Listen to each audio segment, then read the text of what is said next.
Hello, hello, hello.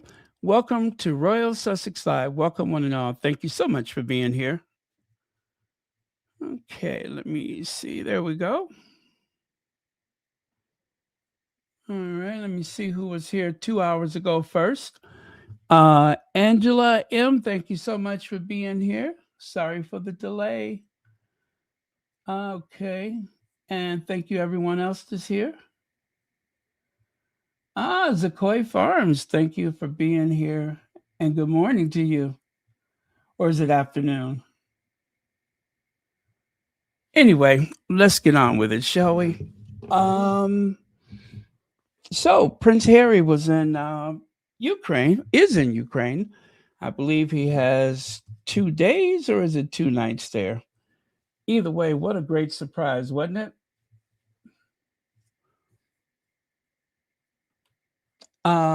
Happy Earth Day 2026. Earth Day was actually the 22nd, and I missed it. I missed it, but I want to wish you all a happy Earth Day. Um, Especially since Earth seems to be such a weird place right now.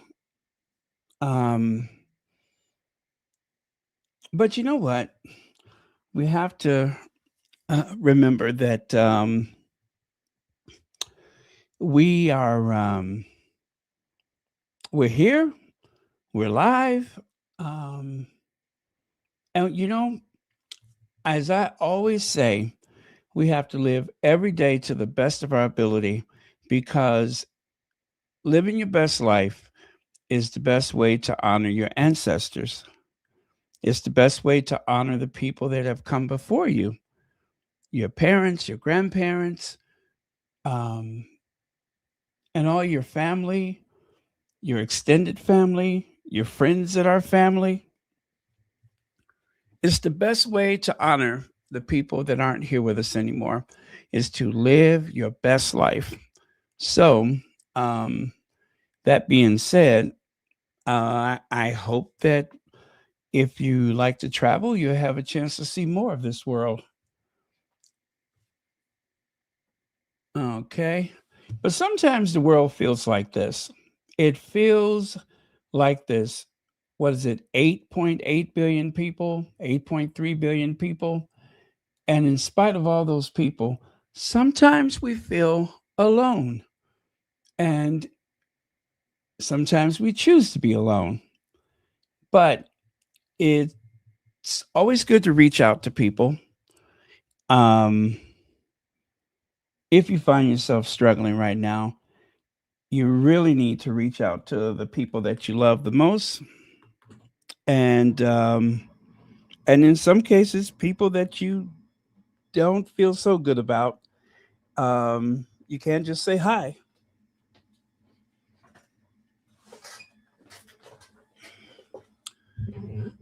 But either way, no pressure, no pressure. Just live your best life, honor your ancestors, and try to be the best person that you can be every day. Happy Earth Day.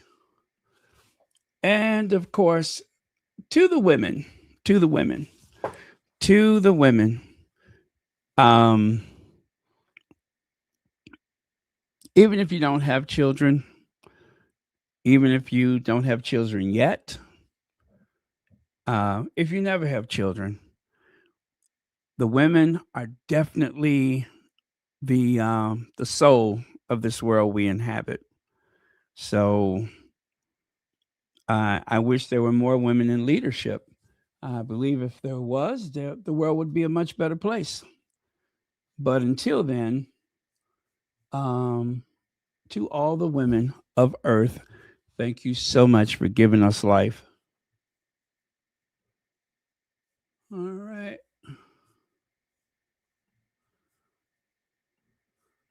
Now, day one in Kiev, honoring service, shaping the future. I'm not going to do the entire thing because it is kind of lengthy, but as you can see, those kids are wearing the the very Ukrainian looking outfits, very colorful too. And I've always wanted to go to Ukraine. There's a list of places that I've always wanted to go. I've always wanted to go to Odessa and Kyiv. Um, I don't know why. It's just, oh, well, you know what? I think I do know why.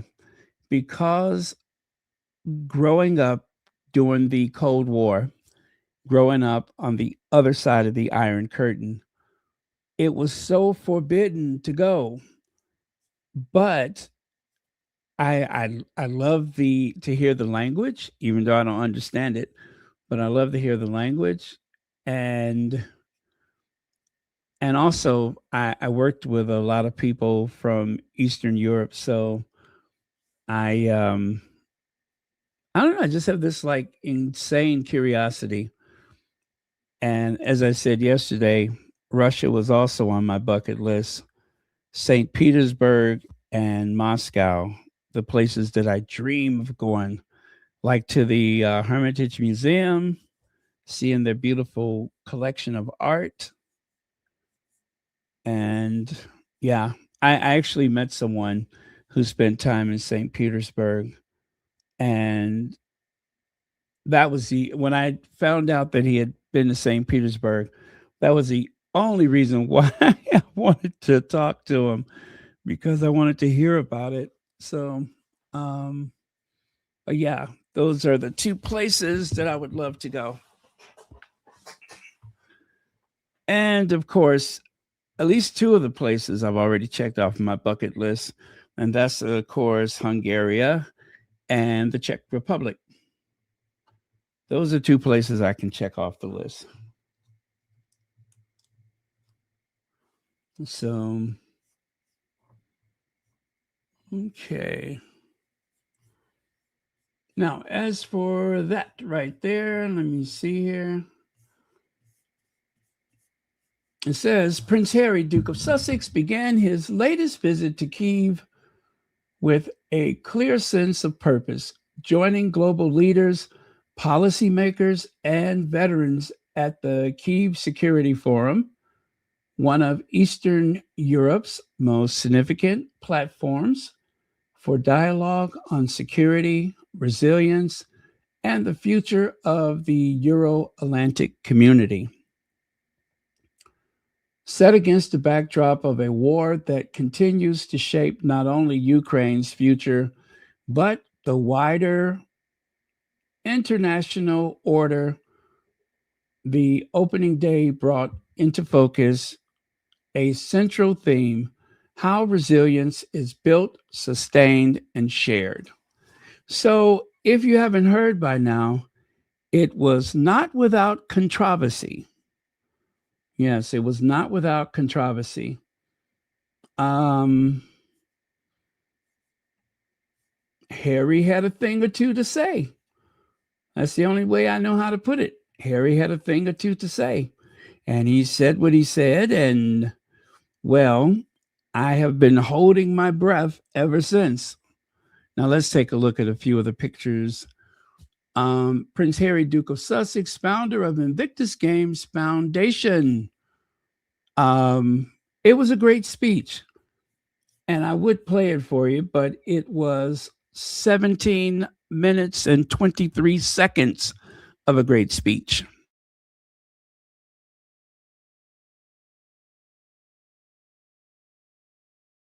So, for that reason, I will not share it with you, but I do have just a small portion of the reaction to his speech, which I guess I'll share that with you right now.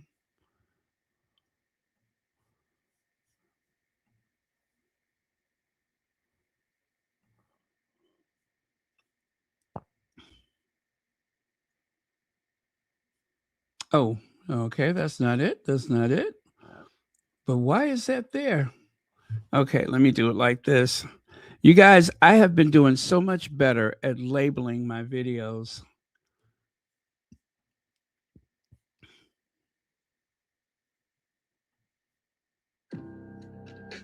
Okay.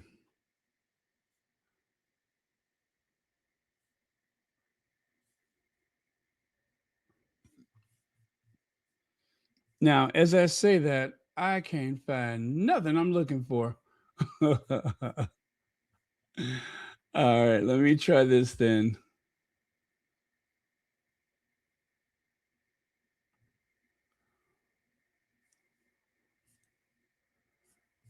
Okay.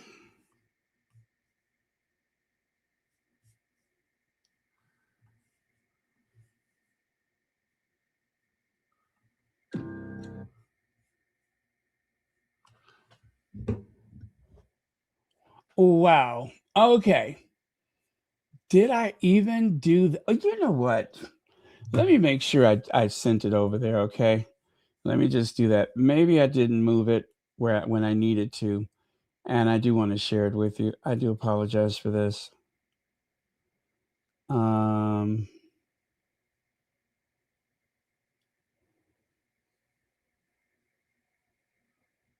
oh, oh, okay, maybe it is where it needs to be. Yes, there it is. And I did not label it. That's what the problem is. Okay.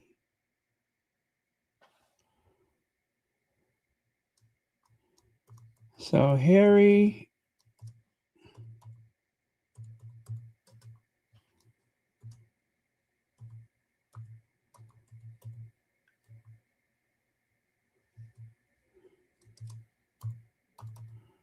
All right. You know what? I okay. And that one.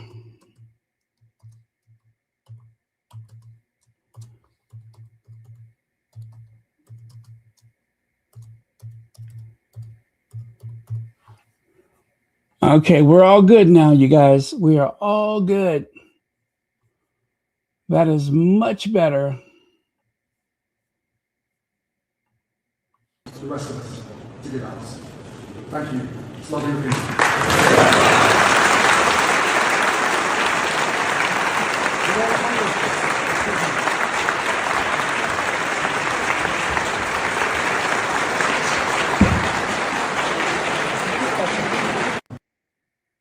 Okay, I just wanted you to see how warmly received his words were. The rest of us to get out. Thank you. It's lovely of you.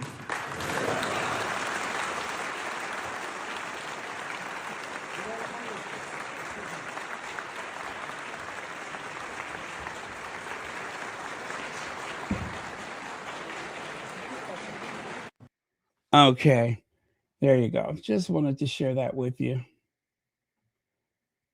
Now, to continue here, and of course, it wouldn't be Harry if he wasn't hanging out with the big brass military people.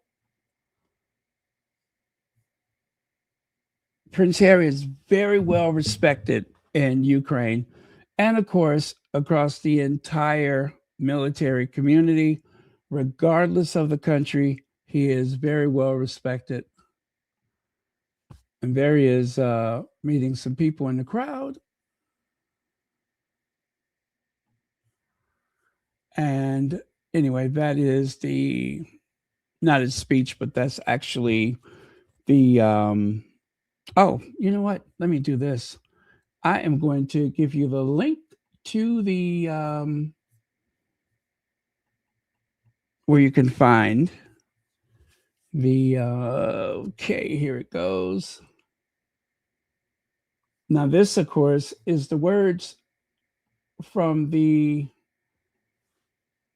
Sussex Philanthropies website.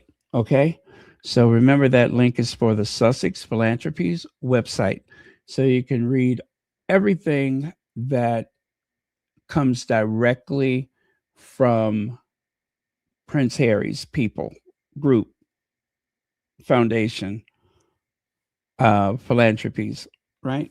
That is their official website.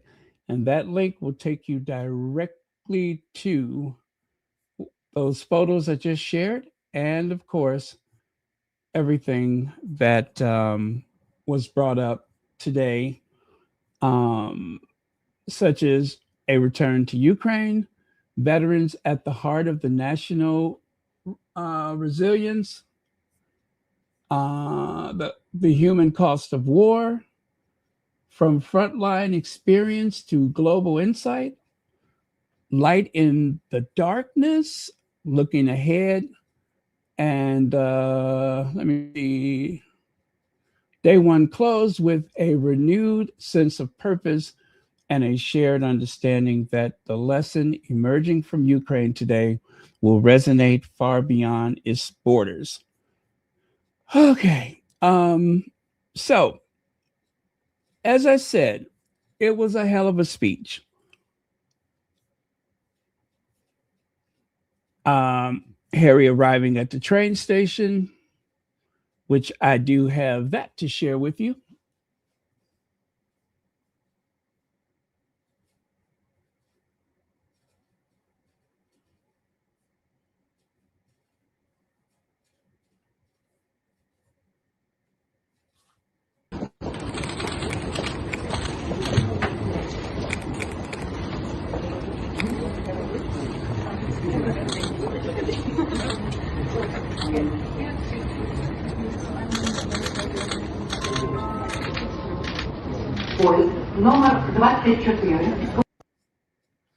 Check out those old Cold War era trains. I love those.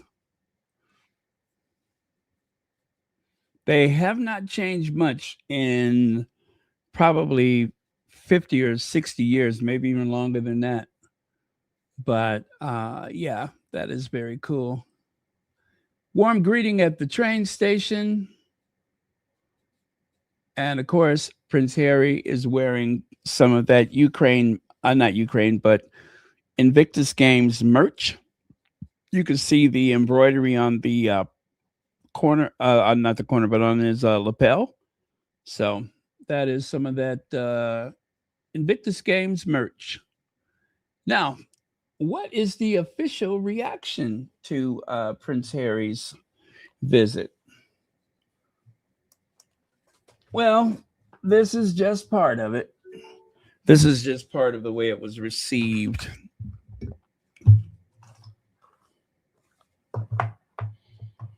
You go ahead and take a listen, and we will talk on the other side.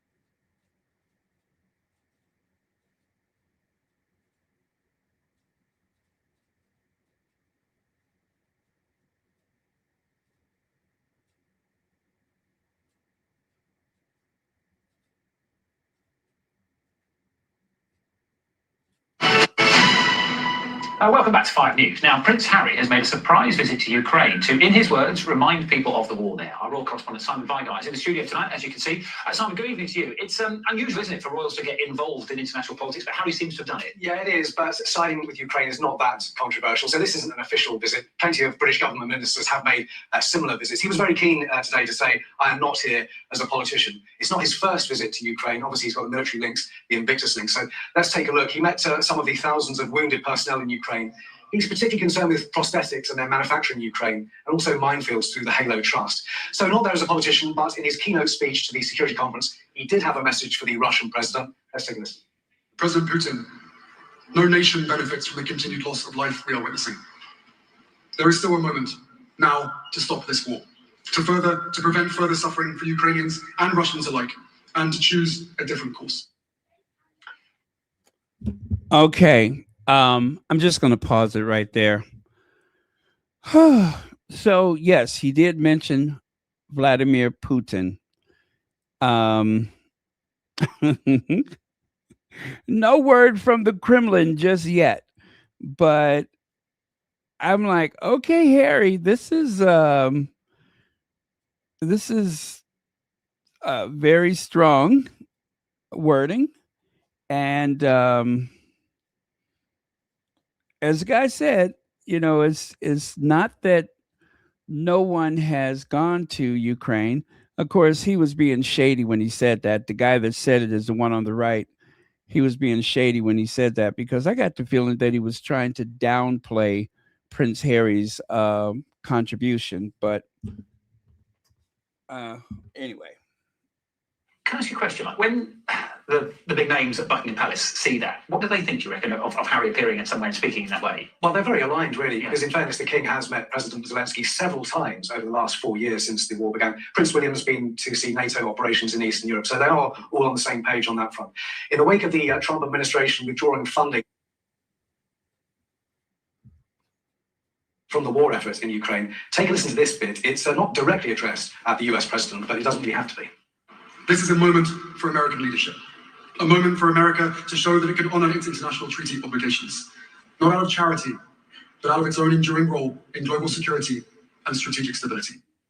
And one other thing to flag up, I suppose, is that Hilal lives in the US with his wife and family. The King is on a state visit, which is next week. So is that going to come up at all, do you think? Well, it will come up. I don't think in his big speech the King will say that sort of thing in it. But Harry also said today, history will not ask what we said, it will ask what we did. And going back to the beginning, the bit where he said, I'm not here as a politician, that is very similar to the sort of thing someone said in the mid-90s when they withdrew from official royal duties, Princess Diana. Yeah.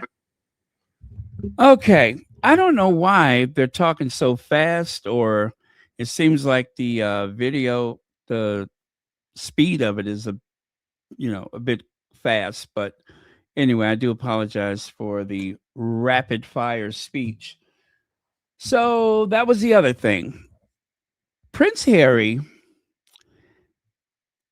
really called out the United States for a lack of support and urging the United States to fulfill its obligations. Now,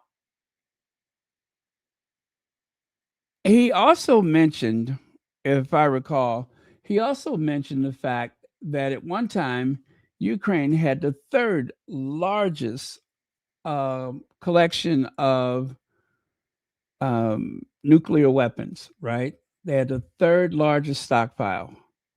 And of course, that was because of the Soviet Union.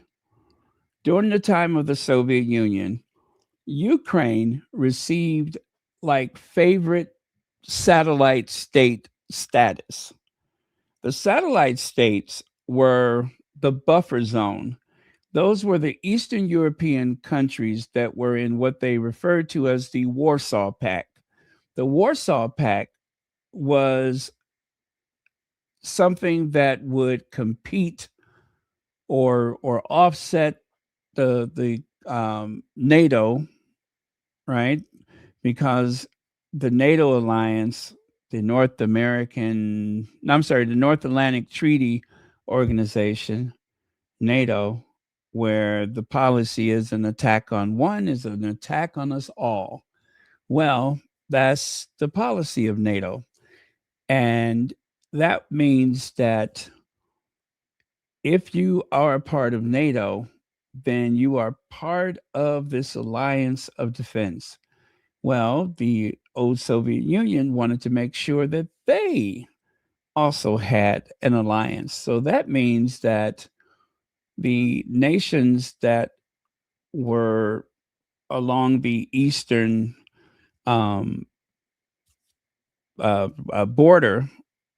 of the old USSR, and of course, even beyond that, those nations were part of that Warsaw Pact.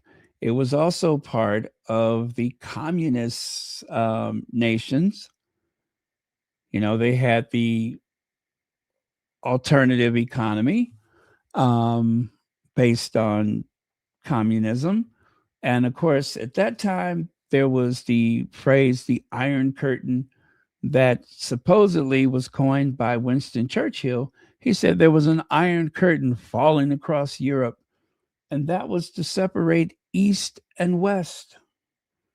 Now, Ukraine, being one of the larger nations, and also being strategically part of the southern.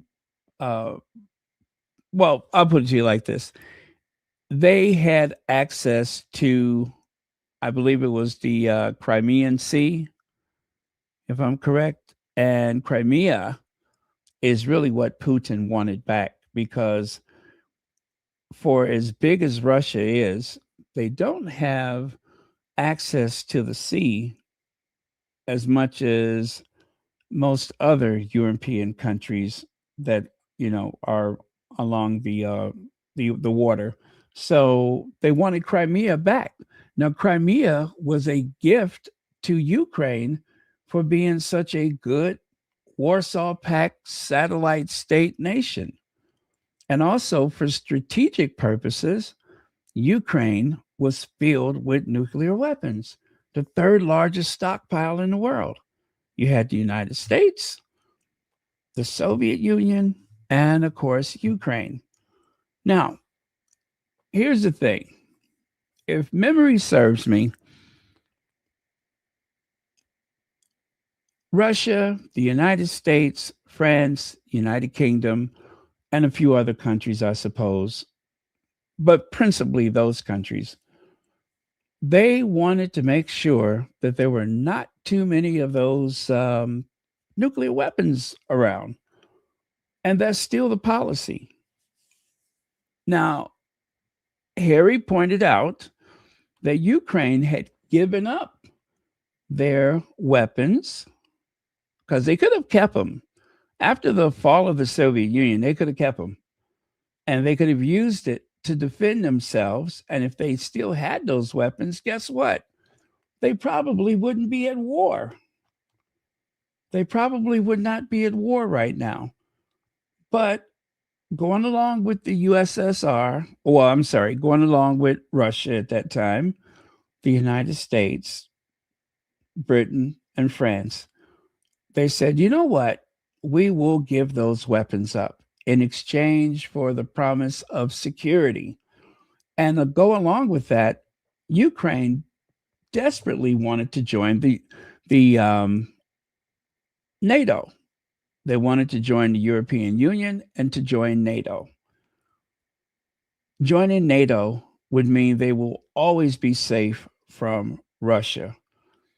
Russia did not like that because they feel that Ukraine strategically is right on their border, and they did not feel safe for that reason.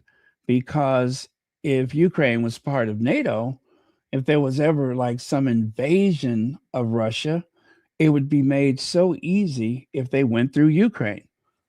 Now, there was no plans for that, I'm sure, but there was also the promise at the end of the Cold War that they would not, meaning NATO, would not take over the Eastern European countries that were once part of that Warsaw Pact.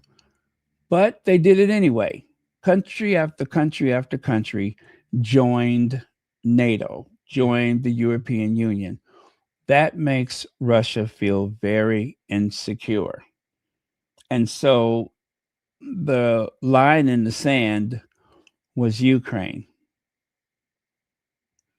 And once they, were getting too chummy with Ukraine and, giving them a chance to join NATO and all of that, even though the U.S. promised that that would never happen,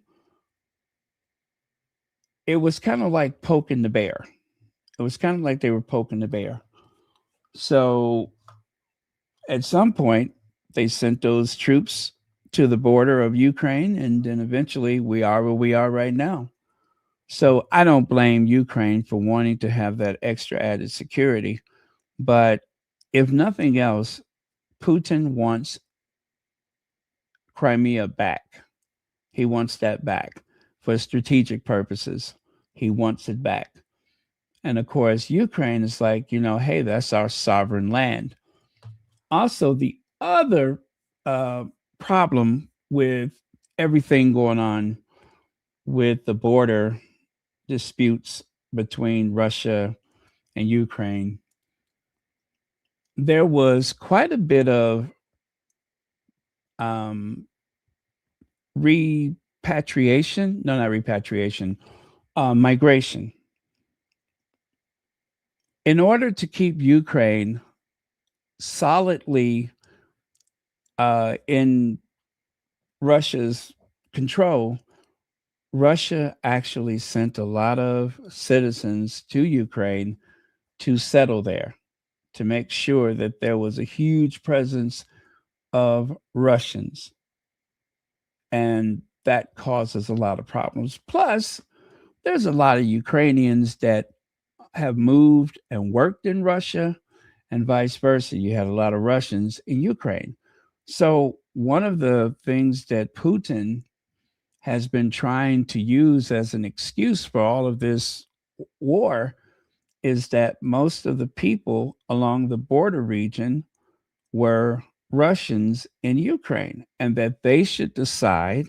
I don't know if they were like a majority, but he felt that they should decide whether or not they wanted to be a part of Russia or to be a part of Ukraine. Russia and Ukraine have been siblings for a very, very long time. So it's almost as though you couldn't have one without the other.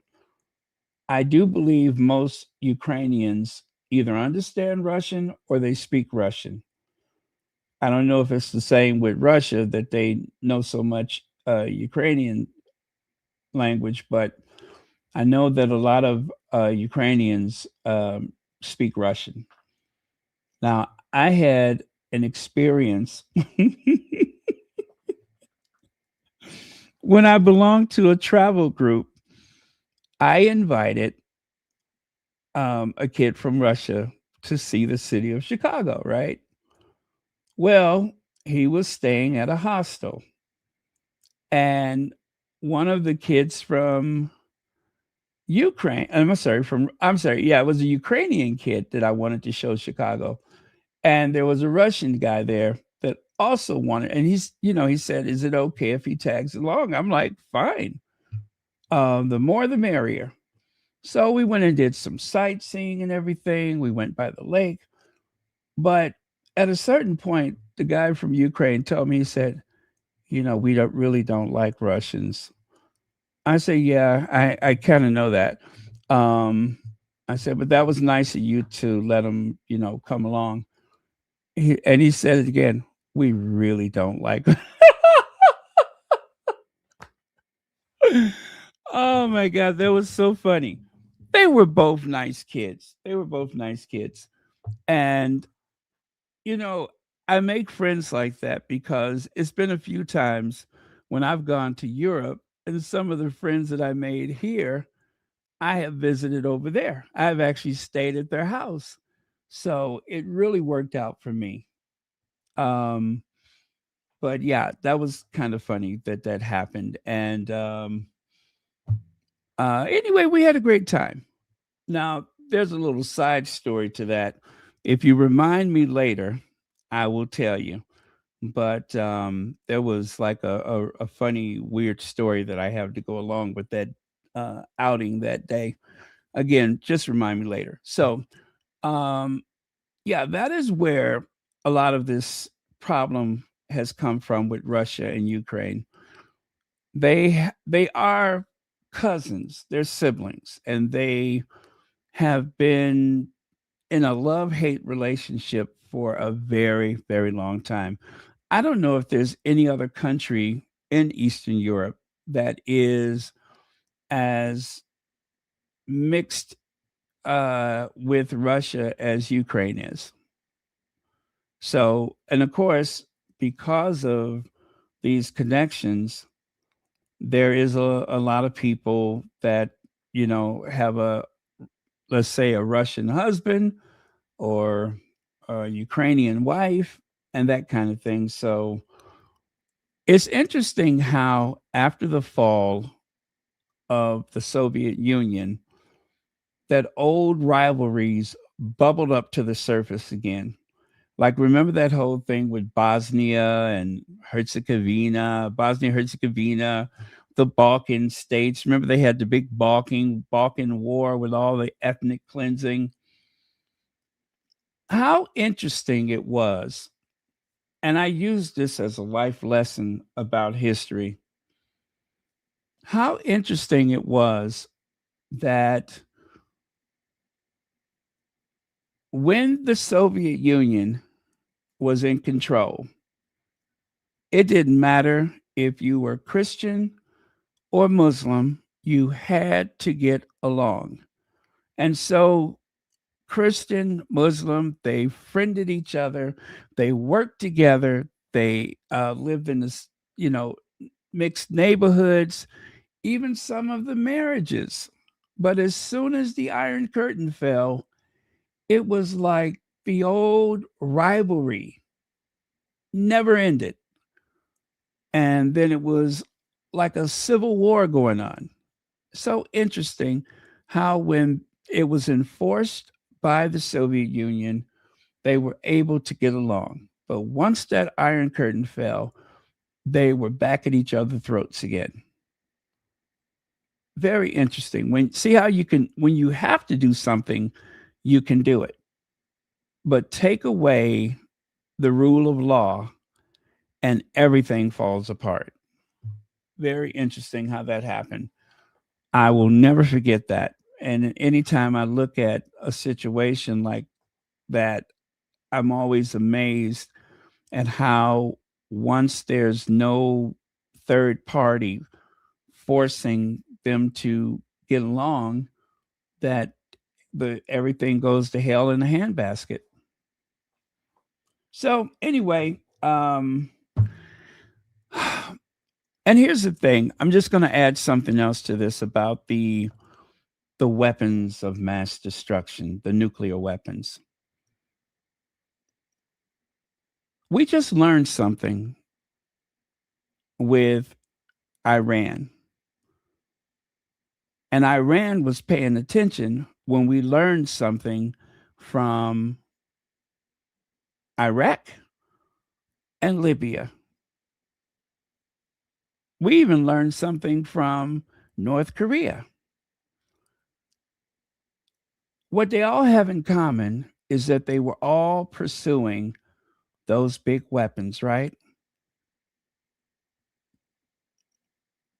They managed to talk Saddam Hussein out of pursuing nuclear weapons. And what happened? We know what happened. He's dead. They managed to talk Gaddafi out of nuclear weapons. And what happened to him? Same thing. You think Iran wasn't paying attention? You think they wasn't paying attention? And the same thing with Ukraine. If they would have kept those weapons, they would not be at war right now. It would not be to anybody's advantage to have a war. You see how everything is cool with India and Pakistan? Now that they're on an even footing where that's concerned, no more war. It'd be insane if they did. They still have little skirmishes and stuff, but the days of a big cross-border thing is over with. They're not going to do that anymore. So if you got them, you better keep them. And if you're trying to get them, don't let anybody talk you out of it. Otherwise, they're going to Saddam Hussein you. They're going to Gaddafi you. You know what I'm saying? I'm not promoting the creation of anything. I'm just saying that it's incredible how the only people we really have problems with are the people who can't defend themselves. Right? The people who can't defend themselves. So I remember when they were courting Gaddafi, telling him to be more of a part of the civilized world and so on and so on and so on. Well, you see what that got them. Anyway, Harry spoke about the fact that they had the weapons and that they gave them up. And I'm sorry I took the long way around to get to this point, but they gave them up with the promise that they would be protected. With the promise that they would be protected. And all of those, well, in particular, Saudi Arabia, same thing. They let the United States talk them out of pursuing any of the big weapons, right? With the promise that we would protect them. And what happened? We're the ones that need protection. Iran chased 2 aircraft carriers out of the region, chased them away. That's because Iran was paying attention. And they refuse to allow the same thing to happen to them. I don't have anything against that type of agreement, except for one thing. We're not keeping our promises. We made all these promises. When I say we, the United States, Britain, France, we made these big promises, but we didn't live up to it. We did not keep our promises to those countries. All of a sudden, as soon as they said, okay, we're not going to do that. And next thing you know, there's a decapitation in their power structure, you know? So that's what I'm saying. And that is what Harry was saying, is that when you make those promises to a country, you really have to keep it. And Donald Trump has been cutting back, if not completely eliminating, support to Ukraine. They have eliminated the support to Ukraine. Ukraine has done everything that the U.S. asked them to do. They've done everything that the U.S. asked them to do. And now that things are so crucial, the U.S. is like, well, you know, we're not going to do that anymore. Very unfair. Very, very unfair to Ukraine. And that is what Harry's speech was about. It was very brave of Harry to say the things that he said.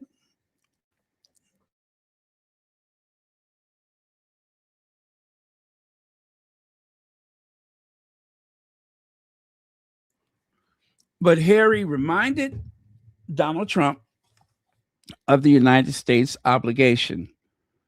We are obliged to help them defend themselves. Oh, Ms. Z, thank you so much. I really do appreciate that. I just I really do like to set the record straight whenever possible. So and I appreciate you saying so. Thank you very much. But yeah, that was oh, and thank you for being a member. That was very, very powerful what Harry did.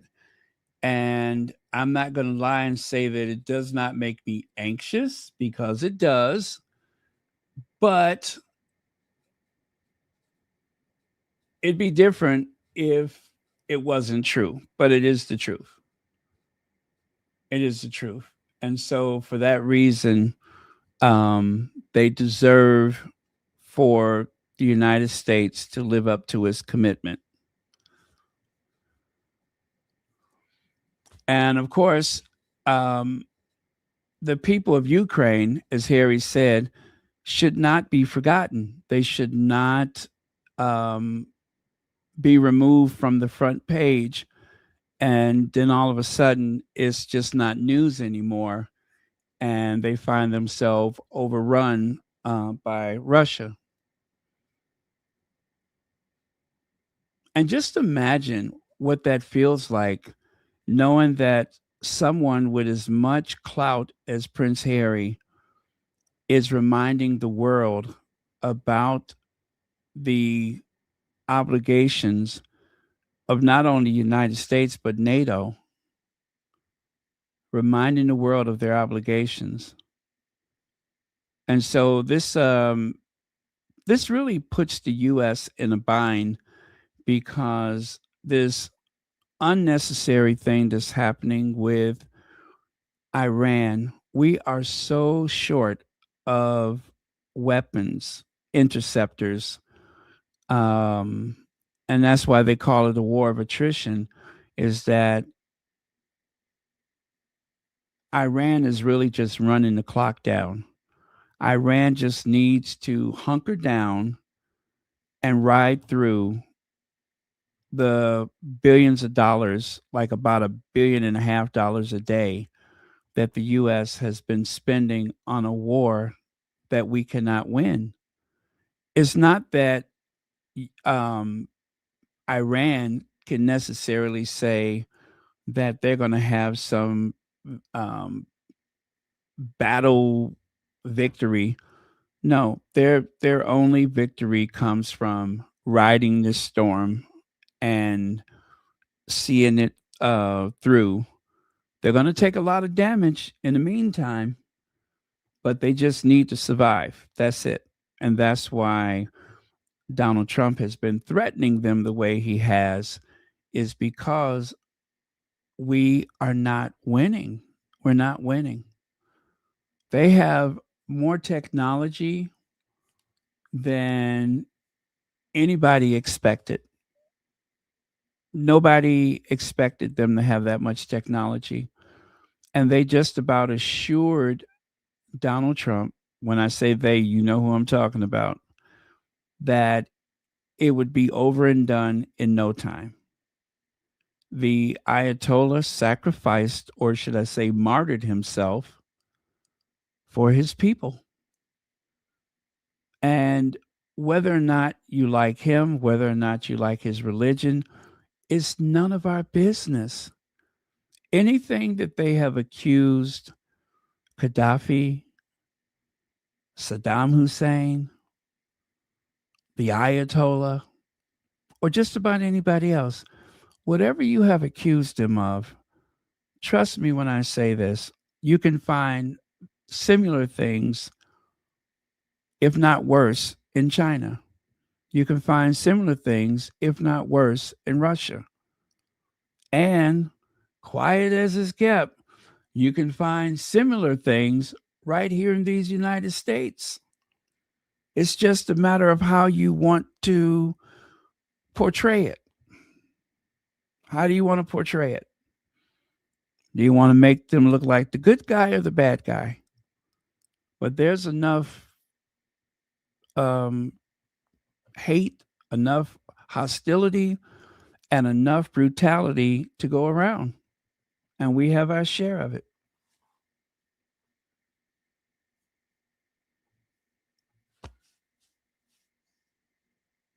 As you can see, Prince Harry has an earpiece because there's someone interpreting for him. Prince Harry, Duke of Sussex, stands for the Ukrainian national anthem, pictured with the chairman of Kyiv Security Forum and former Prime Minister of Ukraine, Arseniy Yatsenyuk, at the Kyiv Security Forum. Hey, Connie Balmer, thank you so much for being here. Mary H says, this country is known for going back on its word. Black people still haven't got their 40 acres and a mule they promised us. Ain't that the truth? Ain't that the truth? But yeah, that is a problem. That is a problem. There are promises that have not been kept. And the sanctions that the United States have used against other countries like Cuba, like Venezuela, and God knows how many countries in Africa, and of course, Iran, Iraq, those sanctions that they have used against other countries where you're not allowed to bank or make purchases without the U.S. say so. Our sanctions, according to calculations from some very, wise people, our sanctions may have killed up to, I want to say they said 38 million people.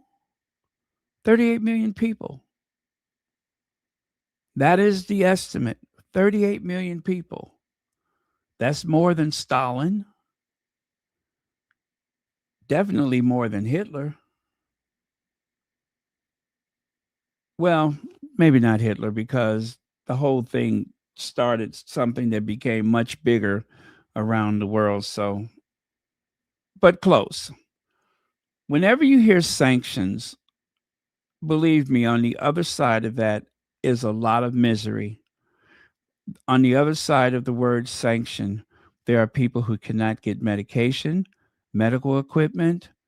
You're pretty much starving them from modernity. You're removing them from global trade, and those countries suffer a lot. And you have civilians that are dying from things that could be easily remedied with antibiotics or other medications or the right medical equipment. And then there's also the famine that goes along with sanctions. So those sanctions have killed a lot of people. A lot of people. And this is why so many countries are leaning toward the BRICS: Brazil, Russia, India, China, etc. They're moving toward the BRICS so that the US will never be able to dictate to them how they run their countries and if and when they can spend their money. That's what the BRICS are about. And you cannot blame them. You cannot blame them.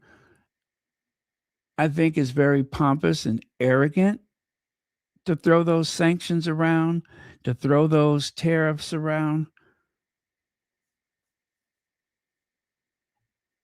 I don't want to be poor. I don't want to be, um, you know, destitute and struggling any more than I am now.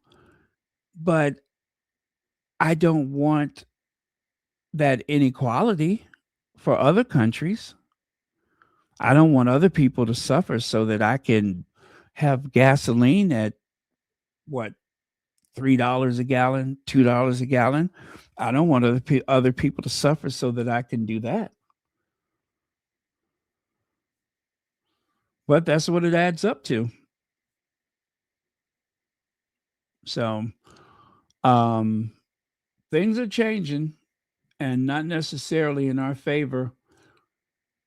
And we only have the government to blame for that.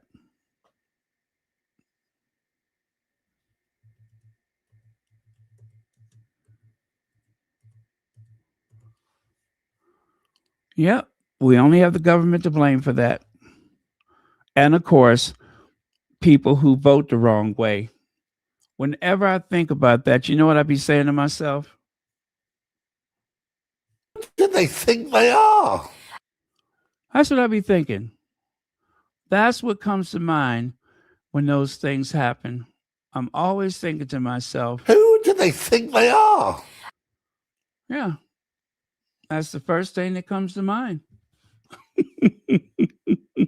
Who do they think they are? Yeah, who do they think they are? So that's what happened today. Harry in Kyiv. And look forward to seeing some more of Harry in Kyiv tomorrow. Let me see a full circle moment. Prince Harry pictured with Alexander Budko. Alexander Budko, a Ukrainian military veteran at the Kyiv Security Forum. The Dukes first chatted with Oleg at the Dusseldorf Invictus Games in 2023. All right. So there you go.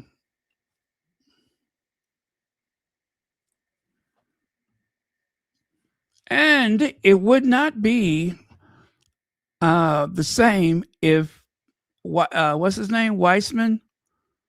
What is his first? Anthony? No, it's not Anthony. Is it? Anthony Weissman? Tony Weissman. David. That's his name. David Weissman. It wouldn't be the same thing without David. Recovery through sport has become a system. David Weissman, head of international programs at Invictus, on transformation over the past decade from an idea to a fully fledged system of veteran recovery through sport with real results, serving as a model for others. Sure is. Okay. Who do they think they are?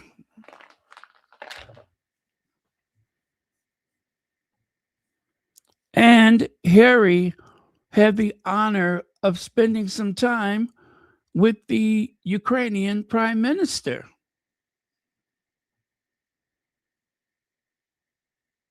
How cool is that?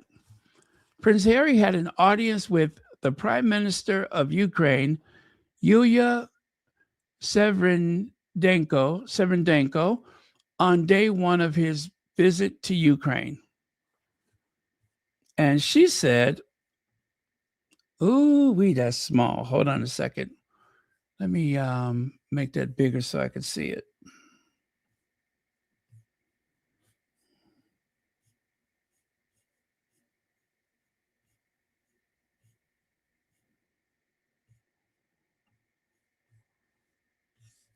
There we go. There we go. It's always a pleasure to welcome Prince Harry to Kyiv.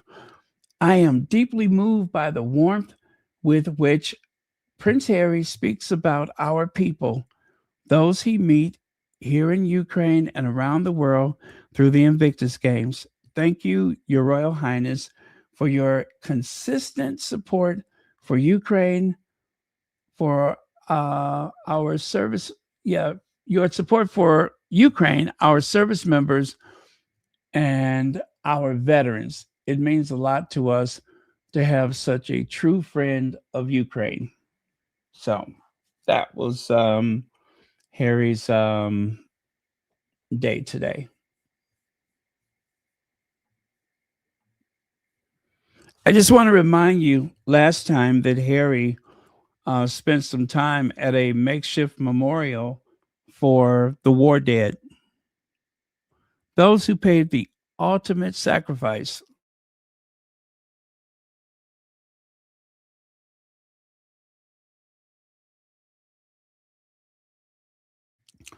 While he was there, Prince Harry took time to read quite a few of those cards and letters and tributes.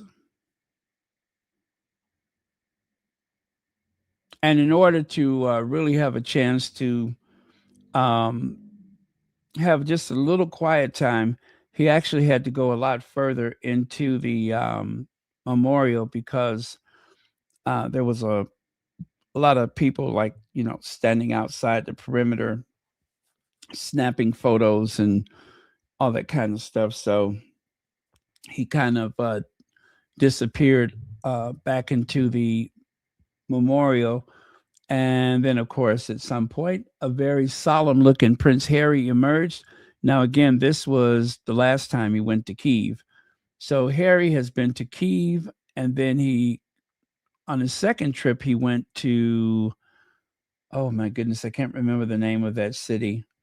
And so I want to say this is his second trip to Kyiv, but his third trip to Ukraine.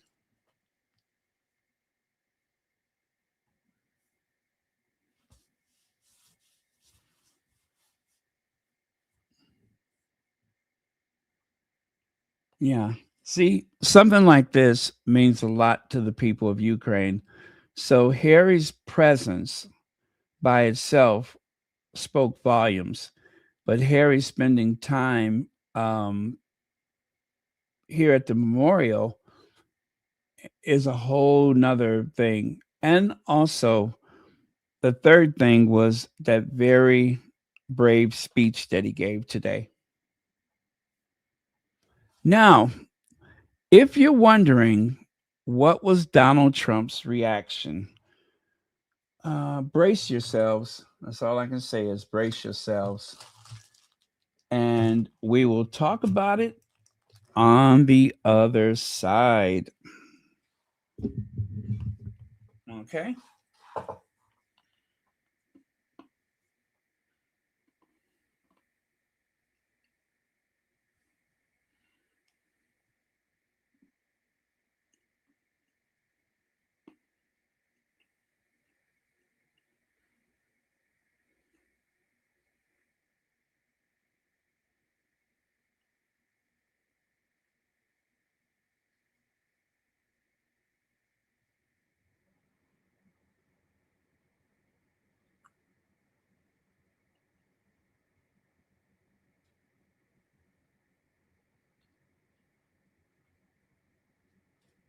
Has said that he would like to see you do more to end the war in Ukraine. Prince Harry today see you do more to end the war in Ukraine. Do you think it's appropriate for a royal to make those comments ahead of the visit on Monday? Prince Harry? Yes, sir. How's he doing? How's his wife? Please give him my regards, okay? No, I don't know. I know one thing. Prince Harry is not speaking for the UK. That's for sure. I think I'm speaking for the UK more than Prince Harry. But I appreciate his advice very much. Would you have Great invited him advice. to Prince Harry today? You know what I just realized?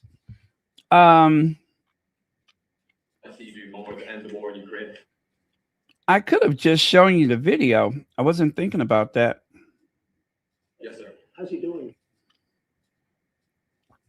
Because it's kind of hard to hear it, I think. No, I don't know. I know one thing. Prince Harry today has said that he would like to see you do more to end the war in Ukraine. Do you think it's appropriate for a royal to make those comments ahead of the visit on Monday? Prince Harry? Yes, sir. How's he doing? How's his wife? Please give him my regards, okay? No, I don't know. I know one thing. Prince Harry is not speaking for the UK. That's for sure. I think I'm speaking for the UK more than Prince Harry. But I appreciate his advice very much. Would you have Great invited him advice. to Prince Harry today has said.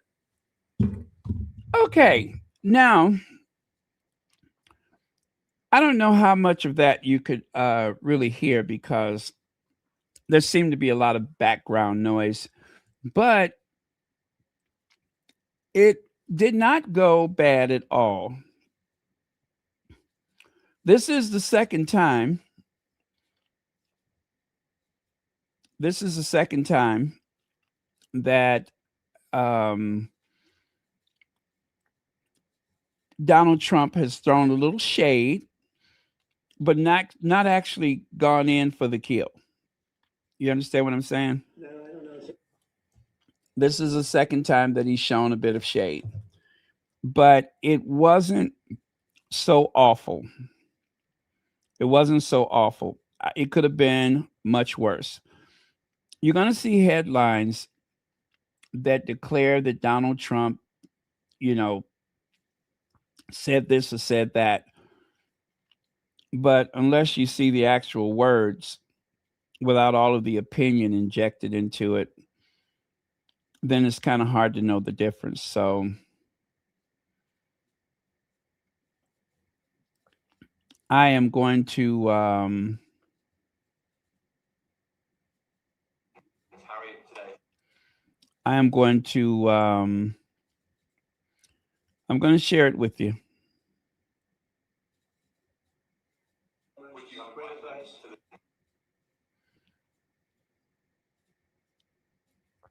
Okay, I hope I got this right.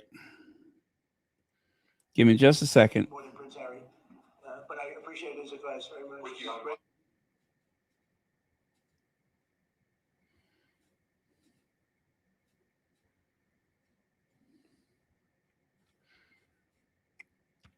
Again, like I said, it was not terrible. It was not terrible.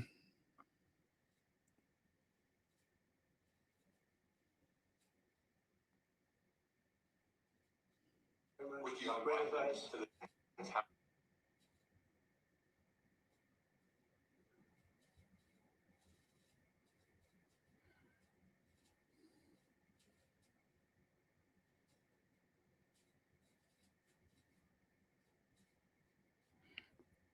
Okay, I got it. I got it. I'm gonna actually upload the video. So thank you for your patience. I'm gonna upload the video. I hope this is correct.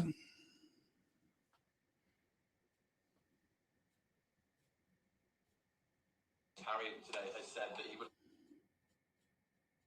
Harry today. All right.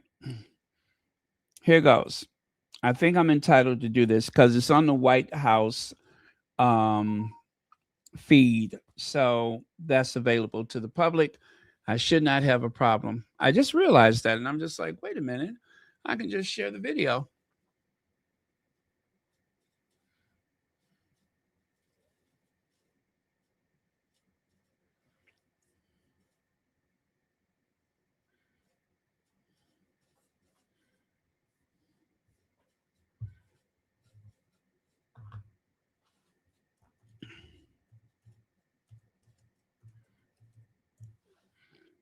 Okay, here goes.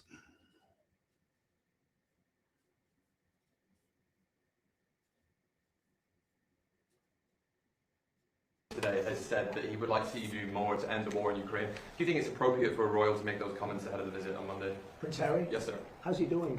Oh, is it How's his Ukraine? wife? Please give her my regards, okay? No, I don't know.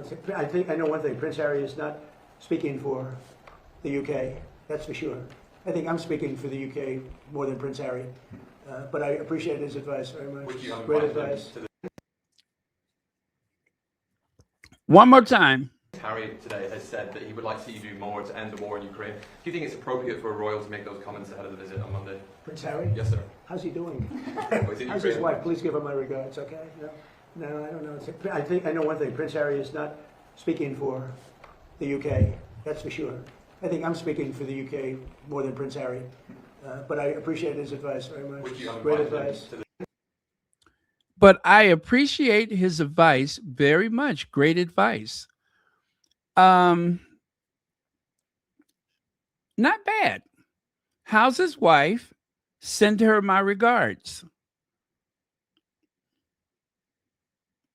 I'm not sure what to think. I mean, I know, but I was holding my breath. And I'm glad that they got it over with today because I did not want more time to go by. I was hoping that nothing would be said, but that wasn't what was in the cards. And the reporter said what he said. He didn't try to add anything else to it. He was trying to be shady, though. Do you think it's right for, And oh, by the way, Lex, thank you so much for that. He threw more shade at the UK than Harry and Meghan, Charles III, William. Thank you very much, Legs.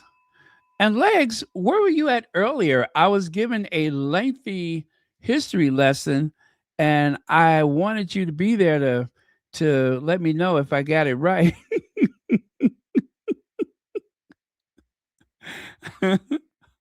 I kept waiting and I kept looking, and I'm just like, okay, where is he at? But anyway, I did my best explanation for things. Um, but yeah, so that was that. That was what was said. He sends his regards to Meghan. Um, mm, it's almost like the Sussexes are invited to the White House, ain't it? That's the thing that scares me is like, what if they are going to be there? I know it's not likely and probably not even possible. Um, say what you will about Donald Trump, but you cannot hurt his feelings. You cannot hurt his feelings. You can make him angry, but you really cannot hurt his feelings. Um, he doesn't care what people said about him yesterday or the day before that. Um, so where that's concerned, away from the cameras, people have said he could actually be quite pleasant. However, that does not forgive um, a lot of terrible things that have come out of that office since he's been there. It certainly won't forgive anything that has been said before he got to office, because I think he's an awful person, and so much of the decline that we're suffering right now is because of him. As they say, the rot starts at the top. And it has been such a huge decline, not only in morale, but financially. There's been a huge decline, and the respect around the world for the U.S. is at an all-time low. I was looking at a lady today who was walking the El Camino de Santiago, that annual pilgrimage across Europe to whatever church that is, I guess the El Camino church or whatever. Um, that happens every year across Europe. And she said that whenever people ask her where she's from, when she says the United States, it's always a response that goes something like this. Oh, oh, all right. US, huh? That kind of thing, where people are visibly uncomfortable and in some cases just a bit hostile. So, to help out, one of her fellow hikers gave her a Canadian pin. So, maybe if people see the Canadian pin, they won't even ask her where she's from. And that will explain the accent. So, that is where we are right now. But that couldn't have gone better, if you ask me. If he had to say something, I think that was just a perfect response and just a whiff of shade. And that was it. So maybe because they put all of that gold in the Oval Office, maybe that's mellowed him out a bit. Who knows? Oh, you're not at home. Let me see.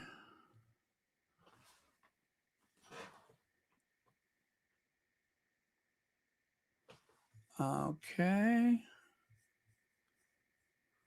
Oh, let me put that over there. So last time the UK wanted Donald J. Trump to go after Harry, but he backed down. Then they tried to give Charles III credit. Oh, okay. Well, and that is what the reporters are constantly trying to do. They want Donald Trump to go after Harry in the worst possible way. And for whatever reason, he's just not taking the bait. But Maybe he has a lot of respect for Harry. Maybe. I don't know. As far as I know, they've never met.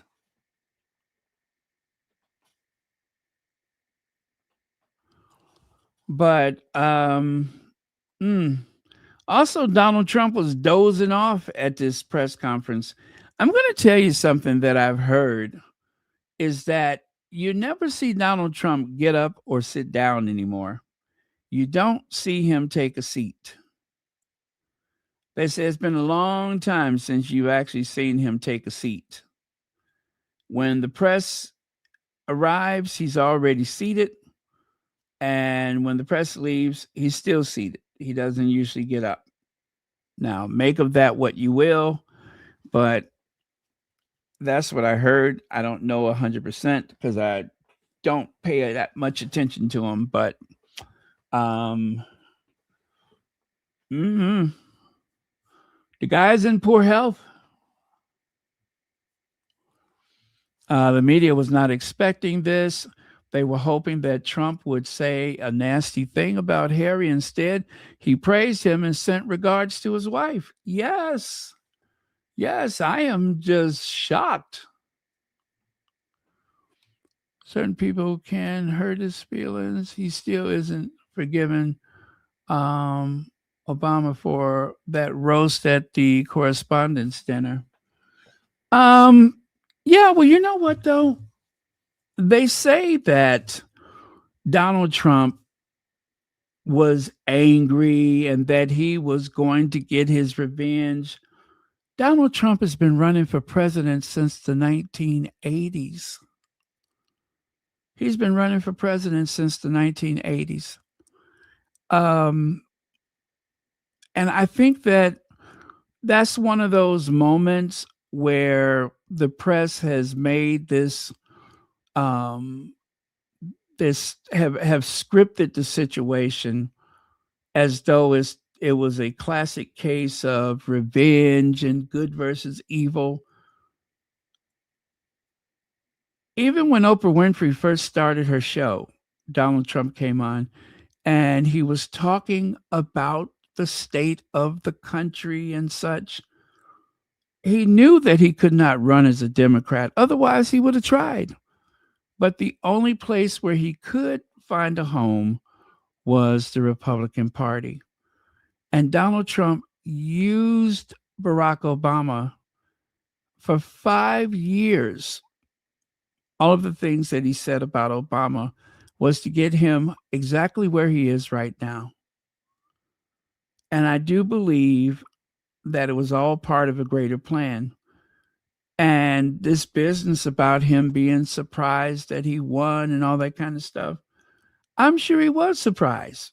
Barack Obama was surprised. Everybody's surprised when they win. But this has been part of a long-term strategy. And nobody took him serious when he came down that escalator.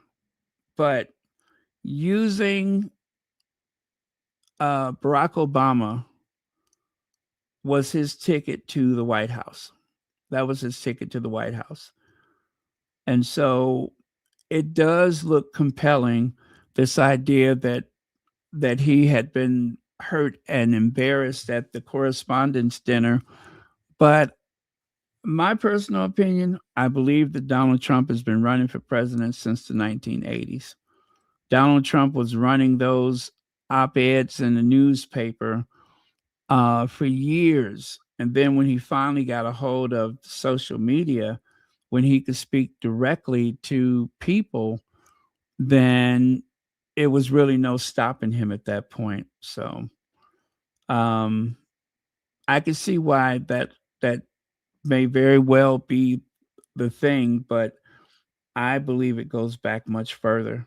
And I believe he had the right people backing him at a certain point, especially people that are in association with that country the size of New Jersey that we dare not speak of. A lot of it had to do with that. So, but there's many reasons. But using this Barack Obama as the boogeyman And it's incredible how 5 years of birtherism and such stopped abruptly the day before election in 2016, never to be brought up again. It's the odd comment here and there, but nothing to the degree pre-election. It was right back to Hillary Clinton and a few other people. And then his ultimate weapon, Joe Biden. So, just my opinion. I think this man had been thirsty for power for a long time. And when he got his opportunity, he took it. And of course, now he's abusing it. Thank you for your comment, by the way. The Royal Rota are probably pissed. He hasn't gone after them. The British media want to use Harry as a shield to scold Donald J. Trump for the UK. But if Donald J. Trump backs down, then they don't want to give him credit. Charles and William are weak. Yes, they are as weak as water.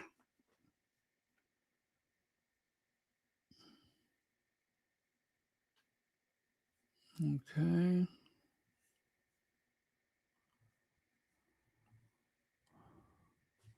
Let me see. I think Trump has respect for Harry more than William. I think he respects Harry's global influence. And he's not dumb. Yeah, I mean, I can only go by what some people have said. And that is, there's the Donald Trump, the showman, and then there's the Donald Trump that invites you to dinner, right? And they're kind of not the same person. Now, yes, there is that same behavior behind the scene of being outspoken and, that kind of thing. But he knows how to impress people when he wants to. And in spite of what people say, he's certainly not dumb. I have seen him give a lengthy explanation about something when he felt comfortable doing that. But for the sake of his constituents, then he goes back to speaking at a 6th grade level. But every politician does that. They have an indoor voice, and then they have the political voice. And what's his name? Al Gore. Al Gore becomes very stiff in front of the camera. And people who knew him or people who know him were very frustrated because he's such a lovable, likable person. But when he's in president mode, then he's very stiff and boring and very, very pragmatic to the point of nausea. Now, that doesn't bother me. But for some people, if you have a choice, as they said, would you rather have a beer with George Bush or would you rather have a beer with Al Gore? And a lot of people said Bush. I still don't think he won that election, but a lot of people said Bush.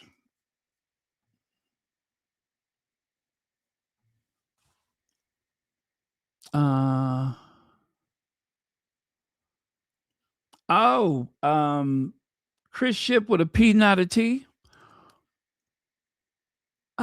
Chris Ship. Well, Chris Ship is still Royal Rota. So Chris Ship tries to play both sides of it. And sometimes he even can convince you that he's a logical reporter. But that's not what his employer wants from him. And maybe that's just not who he is. But yeah, I suppose he is still going to go after the Sussexes and, of course, Meghan in particular. I don't think anything's going to change. They'll get no respect from him because he was invited.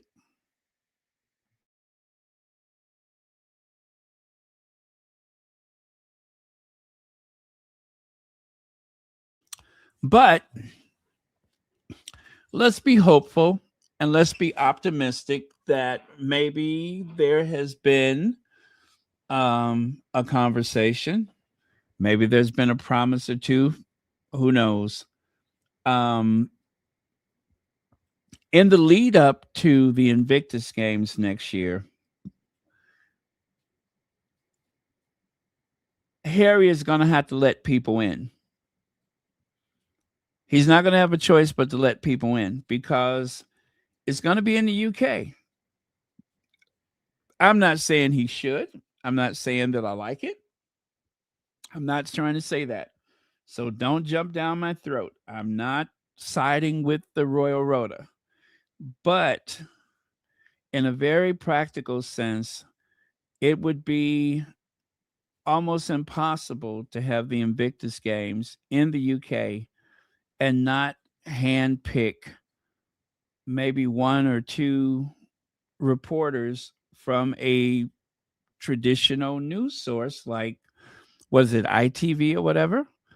They're going to have to let some of them or one of them in. I don't think they really have a choice. And also, it will probably be a request from the palace that there is some level of access. So I don't think it's avoidable. The local media next year is going to be something out of the UK. So I don't know that they can keep, and maybe this is like a warm up, just to see what he's capable of. Chris Ship, that is. Chris Ship with a P, not a T. So we'll see. We'll see. I don't want to live in the past, and I'm only speaking for myself. I'm not speaking for anyone else. I don't want to live in the past, and I don't want to keep fighting the same fights. But I do insist that the legacy media, the tabloid media, they have to treat the Sussexes with more respect, with the same, if not greater respect that they give to the rest of that clan. There I go again. I mean, family. And as Meghan said, I wasn't expecting it to be easy, but I was expecting it to be fair. And that's all we want, is for them to be fair. Instead of speculating about a bunch of nonsense and holding the Sussexes to a standard that would be impossible for the rest of them, all they have to do is treat them fair. Because the backlash that they received from Australia, that is like the canary in the coal mine. There was a serious backlash.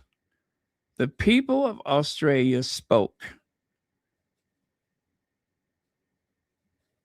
And I hope they're listening.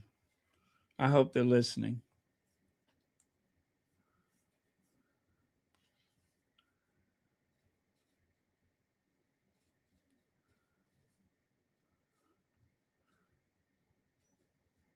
Let me see. Lashless Vicky.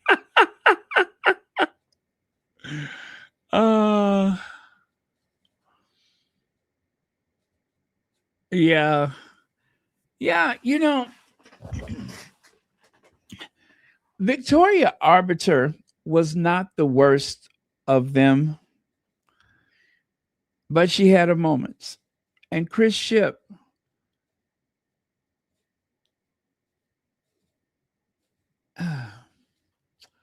Chris Ship. Chris Ship does a lot of hand wringing as though he regrets the stupid stuff that he says. And I think he's a terrible actor because he pretends that he's outraged, that he's upset, and that the Sussexes have screwed up again. Well, I would believe that if he actually took some of that heat and projected that heat on the left behind royals. But he doesn't. He reserves that for Harry and Meghan. And they have to stop doing that because the people have spoken. And it's not what they want. I know it's big profits, but it's not what people want. Clearly, it's not what they want. Australia is the home of Rupert Murdoch. And they just said no. Because what they're doing is they're tearing the entire institution down. That entire institution is being pulled down, not by Harry, not by Meghan, but by the tabloid media. And if Charles had any sense, he'd try to manage it.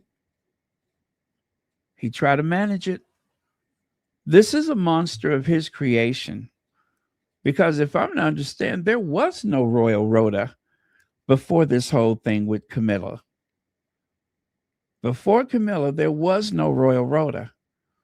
That was, from what I was told, that was Charles trying to get a handle on things, using access as leverage.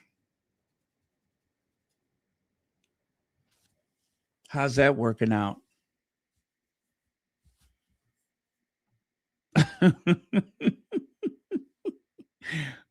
Thank you, Mary H.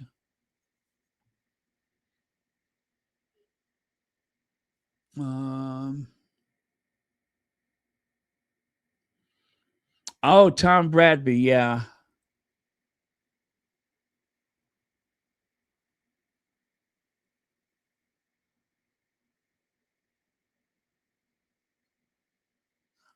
Okay.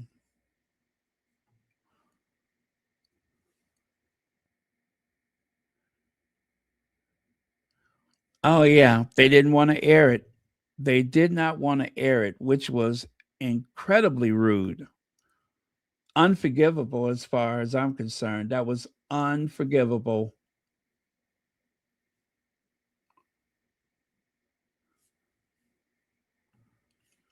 Anyway, Harry's in the U.S. now. He has children that are not only biracial, but they also have American citizenship. He's married to an American. He has an American mother-in-law. And, well, I think it was inevitable that he would be here. Now, I don't think he's ever going to pursue citizenship. That's not in the cards. But he even sounds more American. Remember, he was on this podcast and he asked him to order Applebee's like an American. And Harry said, "Come on now." Yeah. Oh my God, that was funny. But yeah, he's one of us now. He is one of us. Now, the artist that made some of those, what is his name? Robert Blairveen. I believe he's from Australia. This is his most recent work today, is this one, or yesterday. And, oh, that's out of order, isn't it? Oh, yeah, Harry roast Trump. Remember they had that on Stephen Colbert? where Harry said something about Trump that time, and now I don't remember what it was. But anyway, my slides are kind of out of order. There's another one that he made, that Robert Blairveen. And this one. You can find him on social media under that name if you want to see some of his other artwork. But I do believe he's from Australia. Oh, you know what? I forgot something. Let me see here.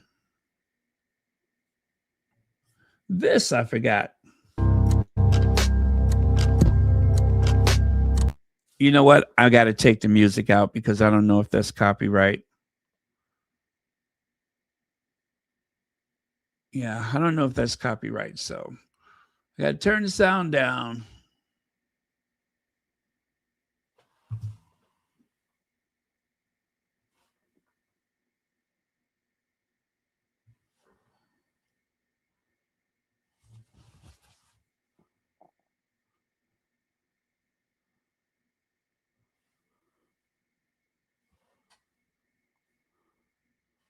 Now, I can almost guarantee you that Prince Harry has met with Zelensky, but he cannot do that publicly.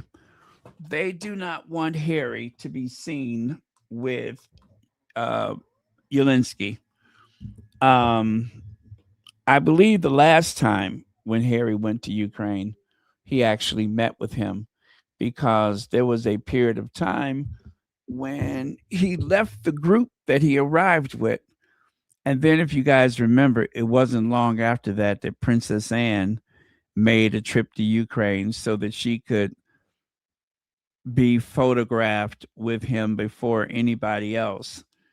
I don't know, but I am pretty sure, I am more than certain that Harry has met with Zelensky.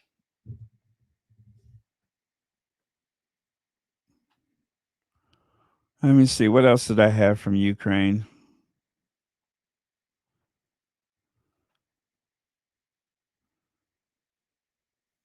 Oh,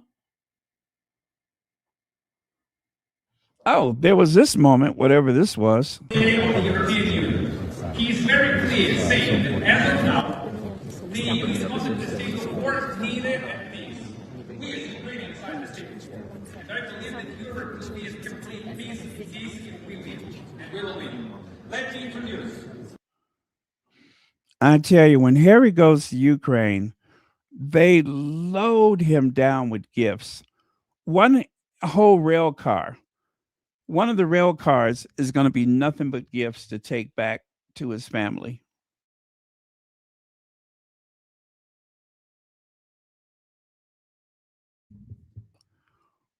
Yeah, one entire rail car is going to be nothing but gifts for the family.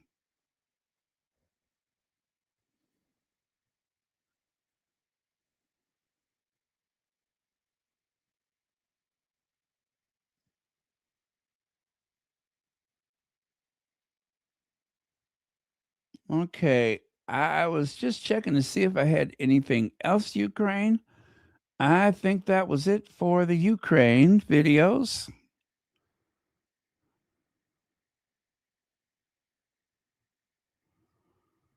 So that, of course, is Bondi Beach. There's a few other photos from that trip that I have not shared with you yet, but I will probably do that tomorrow. Today, Prince Harry is in Kyiv. He is here not as a politician, but as a military man. He said it himself. The prince served 10 years in the British Army and in Afghanistan. Therefore, he knows firsthand what it means to be a military man, what our soldiers and veterans go through. Today, I had the honor of being invited to one of the most prominent international security events, the Kyiv Security Forum. Here, the prince met with generals from NATO. Oh, boy, I tell you, Willie isn't going to like it. Can I say that again? Today, oh, no. Where is it at? Oh, yeah.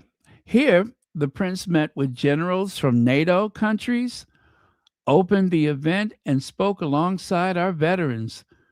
As much as Prince Harry has done for the veteran community, probably no other, that is, public figure in the world has done. I am happy that it was to him. I am happy that it was to him today. You know what? I think this is translated. That's why the grammar is weird. That I handed over material about our anti-corruption school for veterans. Okay. Yeah, I think this was probably translated. So the grammar is kind of weird. And more gifts. And more gifts. Oh, all right. So on Earth Day, delete one thing from Earth that you think would make it better. Yes. For Earth Day, I want you to think of one thing that you would delete from the Earth to make it better. Let me see. If I had to delete anything from Earth to make it better, I'm going to say no more war. I would delete war. What would you all delete to make the world a better place? Maybe we shouldn't say people, you guys. Yeah, just one rule. Maybe we don't want to say people. We don't want to name any people. Just things or situations.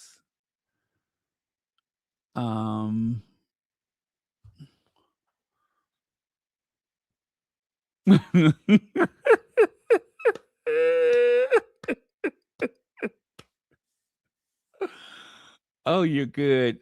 You are good. You are so good.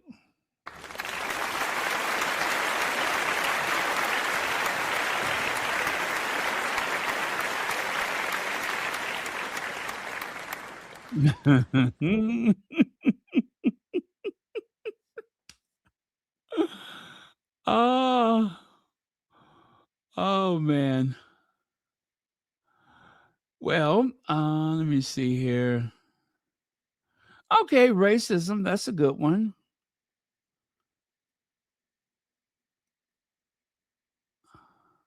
Weapons. I like that. Weapons. Disease. Let me see here.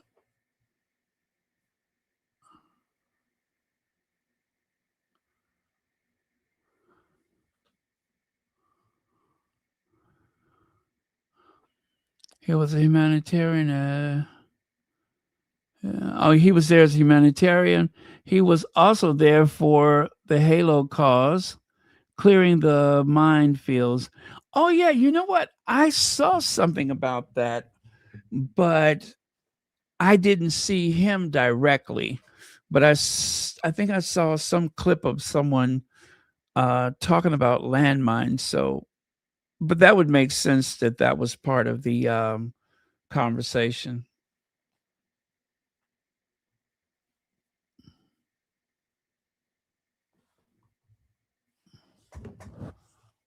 Let me see.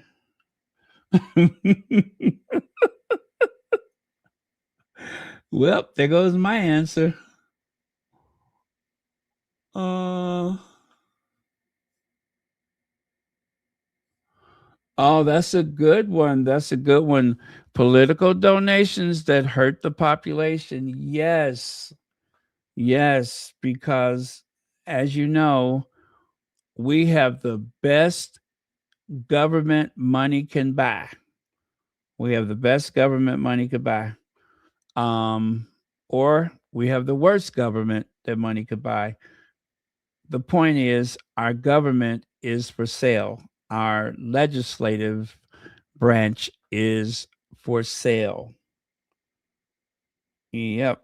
Our Congress is bought and paid for. And that has been horrific.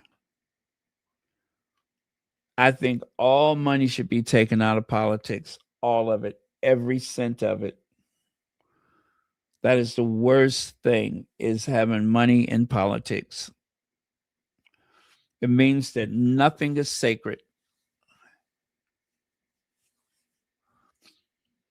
You know, they were trying to take money out of politics, but I think it was the Supreme Court that ruled that money, financial donations, is freedom of speech.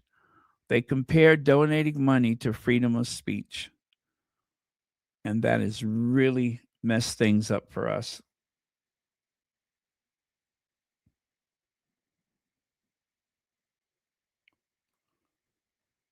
Okay.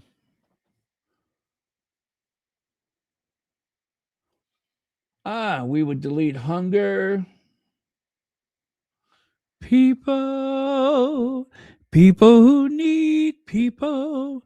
No more hunger or thirst, but first be a person who need people. Did you guys see that thing about the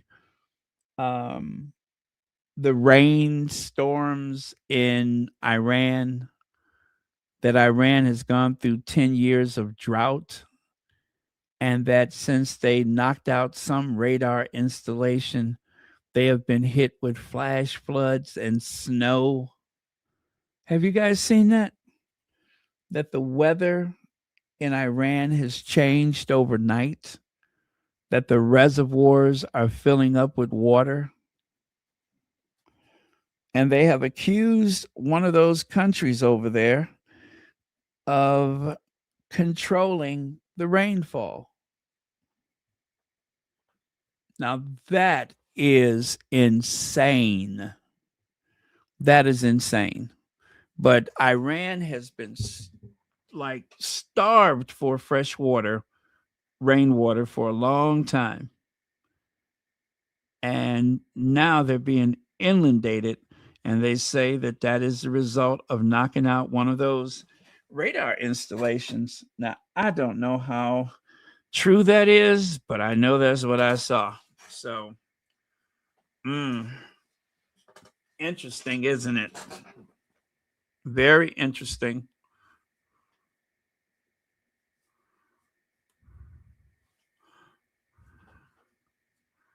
Yep, very, very interesting. If that is true, it would explain a whole lot.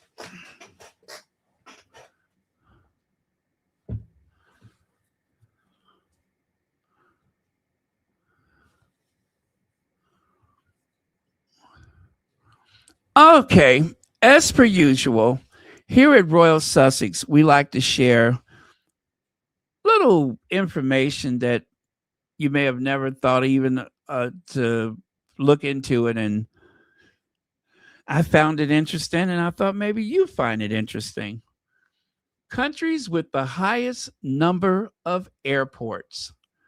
The countries with the highest number of airports. And of course, I can barely see that. All right, that's better. So Sweden has 231 airports. The Philippines, all those islands, and they only got 247 airports. Guatemala, 291. Iran, 319.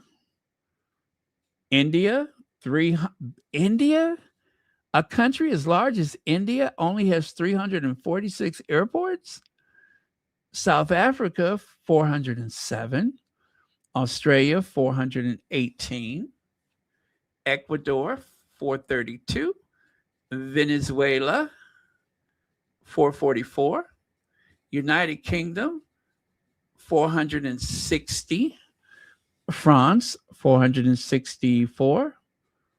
Chile, 481.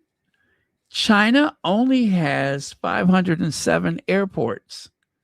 Now, remember, most of these airports are very small, and there are probably quite a few of them that are for the military.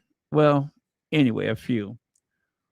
Germany has 539.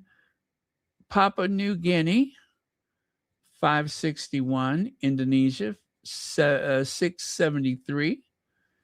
Paraguay, 790. Wow, that's interesting. Bolivia, 855. Colombia, 836. Argentina, 916. Russia, the largest landmass, the largest country by landmass in the world, only has 1,218 airports. Canada is way up there, 1,467. Mexico, 1,714. Brazil, which that doesn't surprise me because Brazil, 200 million people and not much railroad. So they have a whopping 4,093 airports. And then, drum roll, the most airports in any country.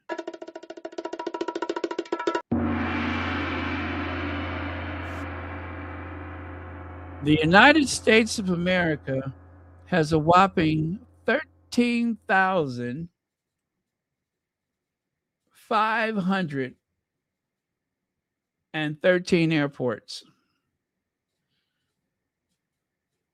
I repeat, 13,513 airports. That is insane. That's a lot of airports.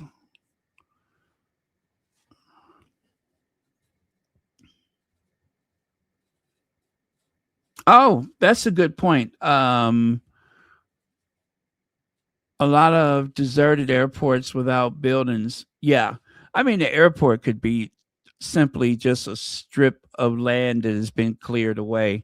So it doesn't have to be, not even one of the smaller airports. It could just be like a little strip of land somewhere. But still, 13,513 airports. Now, the international airports, those are the big ones. Those are pretty big. Even in, when they're smaller, you can still have, big planes or medium sized, whatever. But that's a lot of airports. 13,513 airports. But at any given time during the peak of travel in the United States, there may be, oh gosh, I think it's like about 4,000 flights, 4,000 aircraft all traveling at the same time. That is an outrageous number of flights taking place. And no other country has that many flights. Let me see. During peak travel, how many flights are going across the U.S.? Ooh, let me see. During peak travel period in the U.S., handles 45,000 flights daily, including commercial cargo and private aircraft. At any given moment during peak hours, up to 5,400 aircraft can be in the air. Do I need to say that again? 5,400 flights in the air during the peak of travel. So that means between 7 a.m. and noon, 5,400 flights.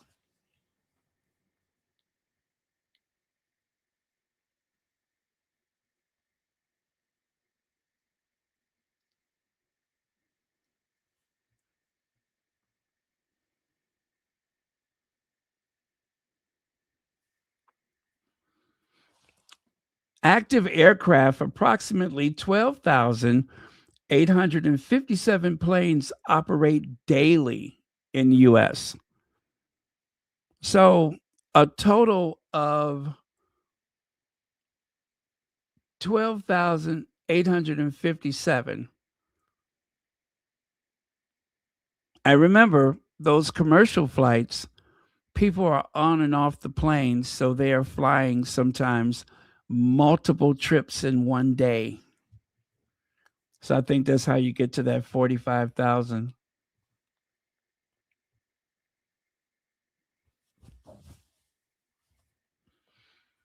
And O'Hare Airport had a set of numbers of more than 3,080 flights daily. That was last week.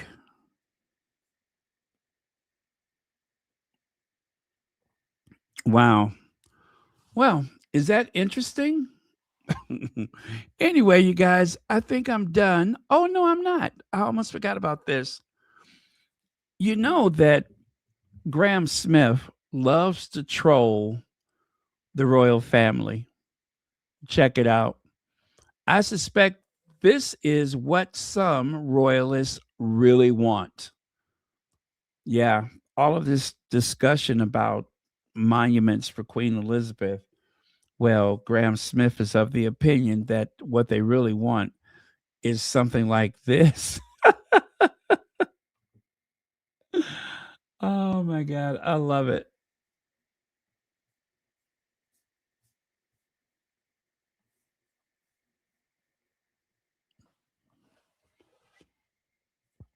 Good night, Legs. Thanks for joining us.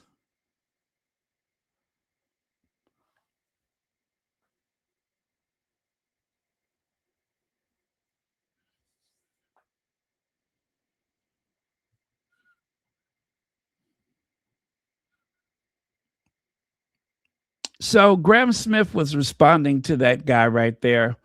Here is my suggestion for an appropriate memorial for Her late Majesty of blessed and happy memory. It sits across Horse Guard Road at the mall, at the end of the mall. How about this statue? Huh?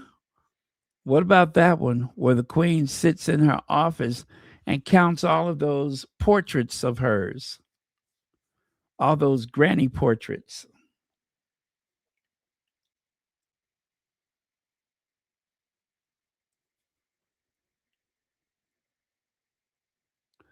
Now that seems about right. Oh, you guys, listen. The camera doesn't lie. I repeat, the camera doesn't lie.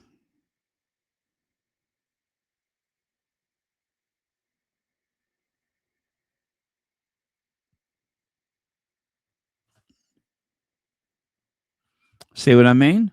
The camera doesn't lie. Now that's Meghan's truth, and that's Kate's truth. Meghan, Kate. Kate, Meghan. The camera doesn't lie. Meghan, Catherine. So that's it. I just wanted to share that. I have nothing else to add to it. I don't have any comments, no shade. I'm just showing the truth. And the truth is the truth. That's Kate's truth. That's Meghan's truth. That's Meghan's truth. That's Kate's truth. Any questions?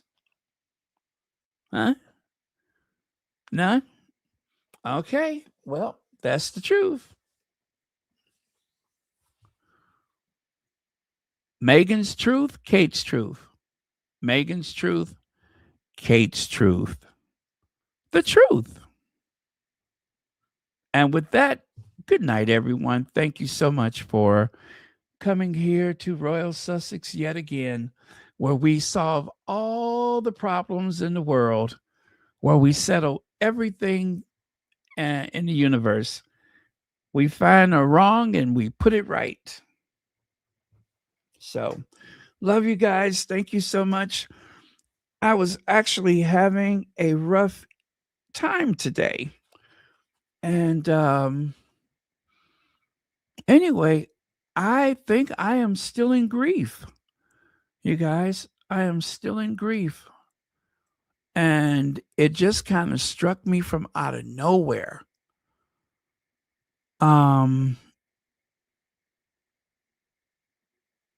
Yeah, it did. It just kind of struck me from out of nowhere. The thing is, I'm very slow to mourn. I am very slow to grieve. And sometimes by the time grief finds me, it's like I just got hit by a car. So, yeah, I was having a rough time earlier. Not sure exactly what triggered it, but I found myself struggling. It's almost as if I could say, I am human after all.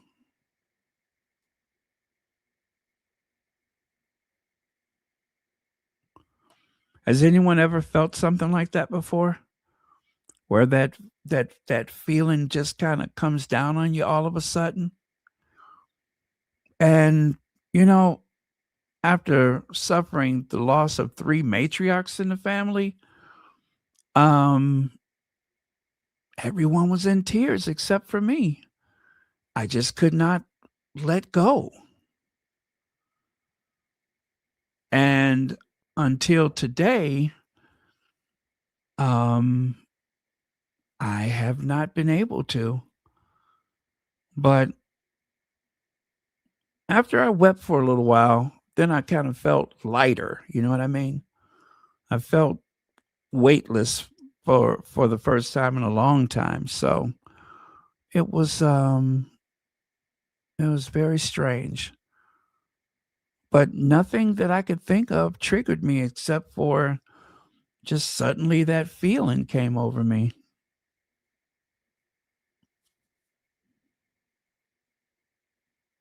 But anyway, I'm better now. And I will I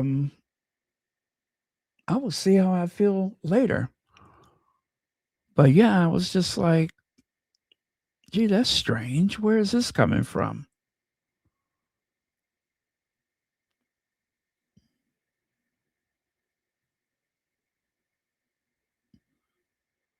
Oh, thank you so much, Cookies and Cream.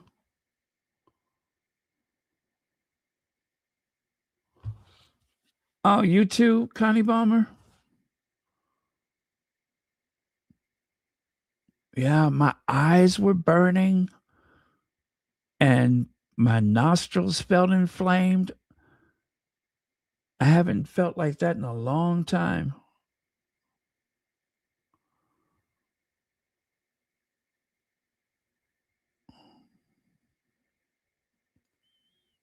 I'm just glad that when that happened, I was at home, someplace where I felt safe.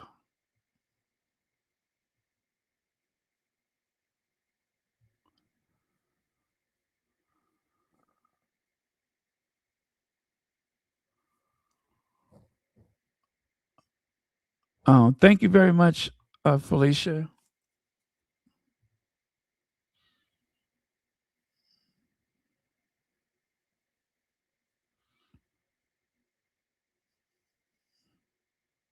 Yeah, it just kind of hit me all of a sudden. I don't know what happened. I was, just alone in my thoughts, and then all of a sudden, um, anyway, I talked it over with a friend, and that seemed to help a whole lot.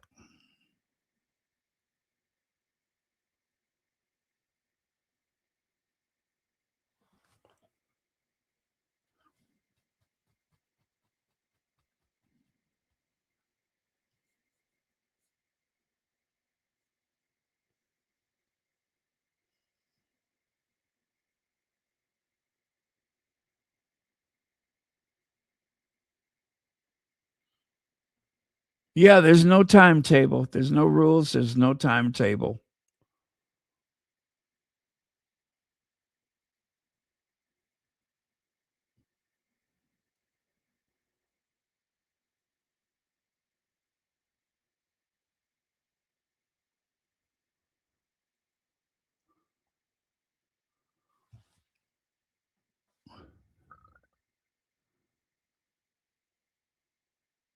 Oh, I'm sorry to hear that.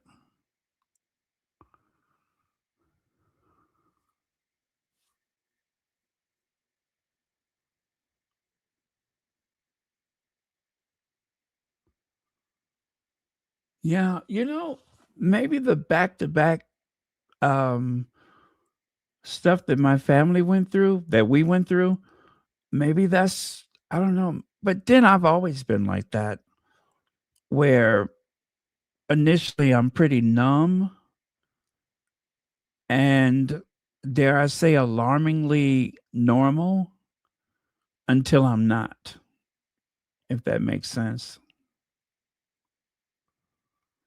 Yeah, I could seem very alarmingly normal until I'm not.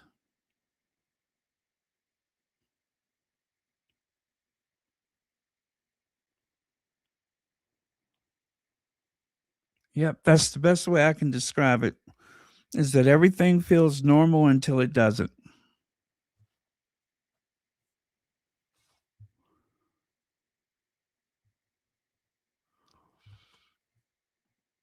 Yeah, isn't that the truth?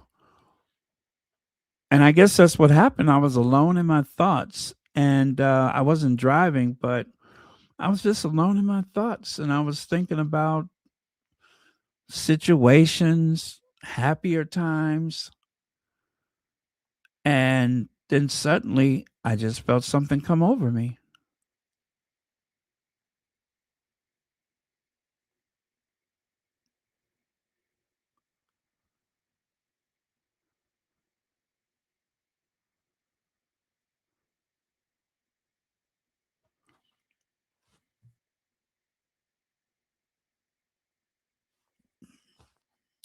Okay, you guys. Well, thank you for those words. I really do appreciate it. And and of course, Connie Balmer, we are here for you. We are your family.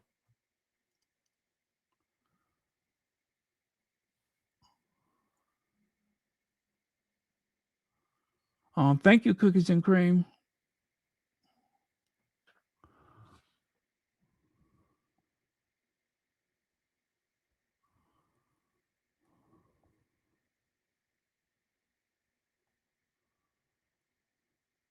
Isn't that the truth? Absolutely. Well, my friend asked me, "Are you still going to go on tonight?" And I said, "Yeah, I think that I need to keep myself busy. You know, I did not want to be alone in my thoughts, so I was alone in my thoughts, and that's what kind of got me where I was. So yeah, that was the last thing that I wanted. I'm like, no, no, no. Let me let me keep busy.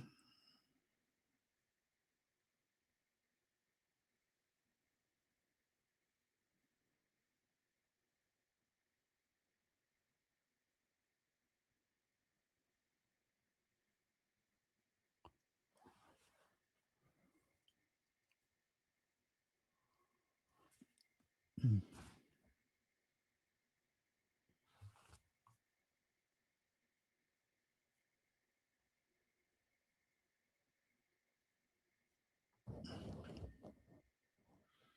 We are a family like a giant tree reaching up to the sky. We are a family. We are a family.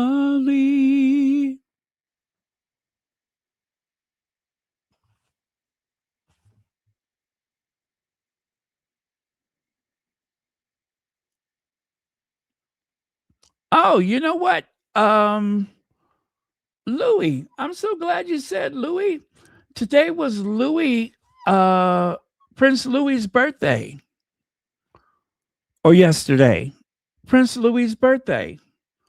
Now, I'm not trying to be funny, but do you think it was really an idea to I'm sorry.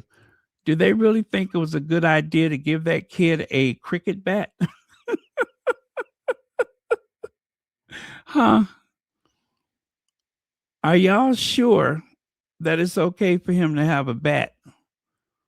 Because I'm telling you, if Louis was coming toward me with that bat, I would cross the street. I know he's just a kid, but I would cross the street. Mm-mm. I'd have to go across the street. I'm scared. You know what I'm saying? And look at how comfortable he is holding that bat. If that child came toward me with that little short bat, I'd be like, nope.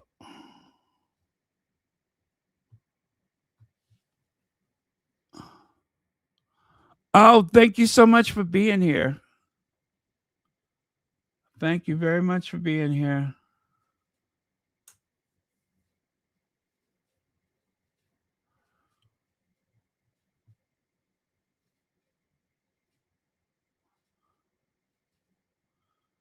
Isn't that the truth, Connie Bomber? It really is. It really, really is.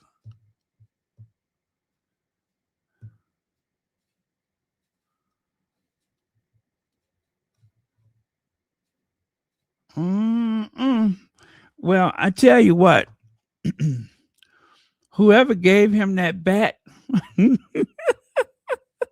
they should be the one to take it away from him. I'm sure it'll be fine, but that makes me a little uncomfortable.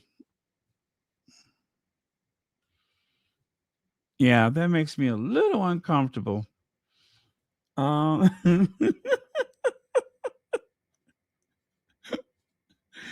No, I'm just kidding, you guys. He's fine. And he's just a kid. He's fine. And I pray him every happiness.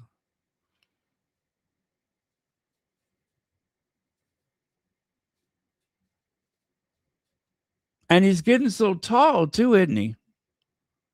He is getting so tall. Okay. So that was that. I knew I had made a slide for him.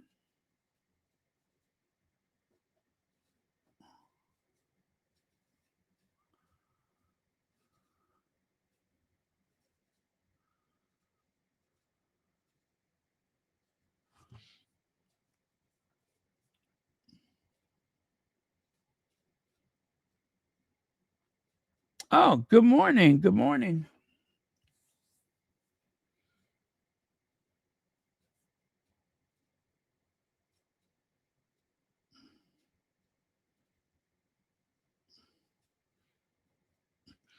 Well, you know, she had a couple of bandages on her fingers today. Unrelated, I'm sure. But she did have a couple of bandages today on her fingers. No relation to that cricket bat. Just a massive coincidence.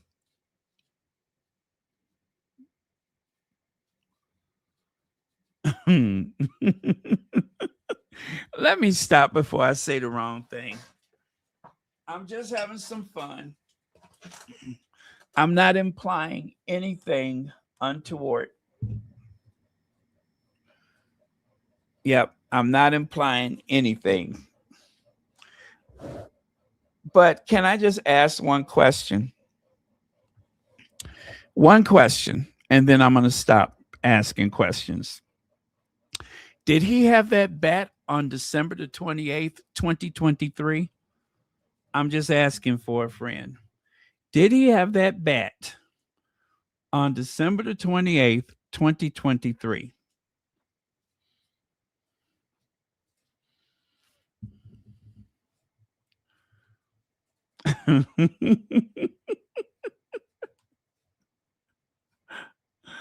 Oh, you guys. Okay, I'm done. I'm not going to say anything else. I just don't want to say the wrong thing. That's all. Well.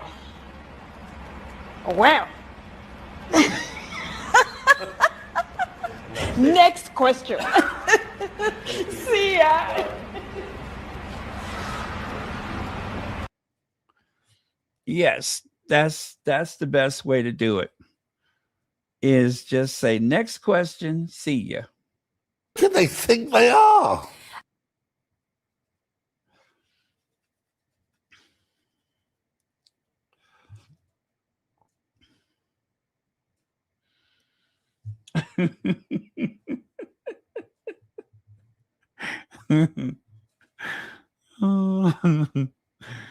Okay. You guys, we got to stop. It might be derangers listening. So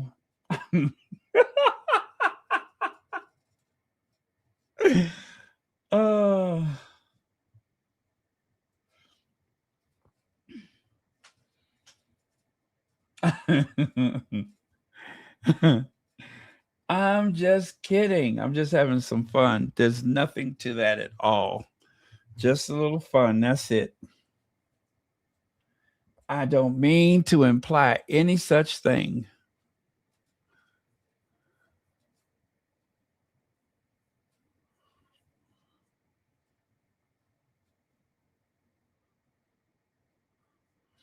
Oh,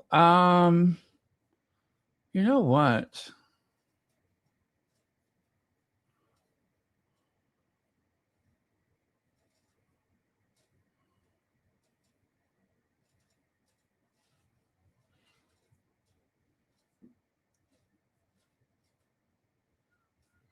Yeah, I was just taking a quick look to see if Harry has started his day already. Let me see what time it is over there. Oh my goodness, is it at 4 a.m.?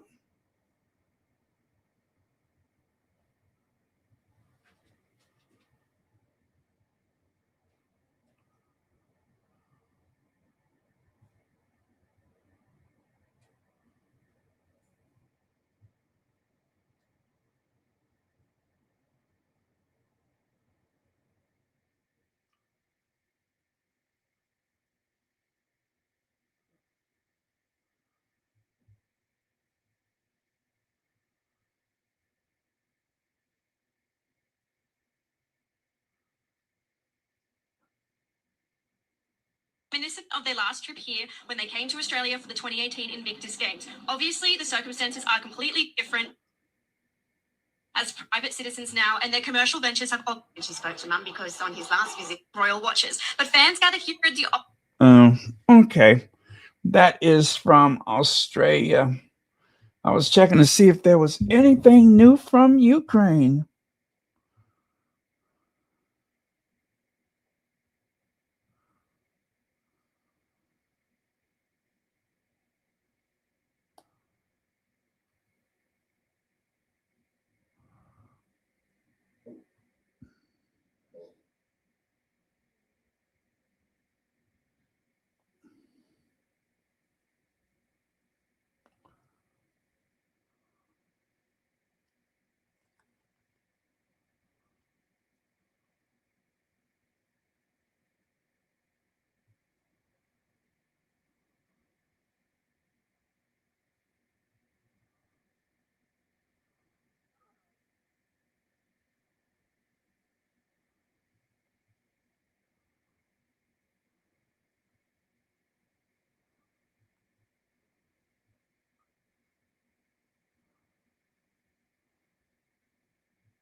Oh, you know what? I'm sitting up here reading my phone.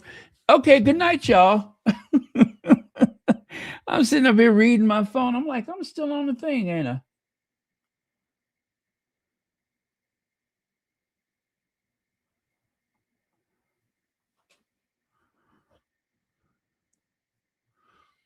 I know. Who do they think they are?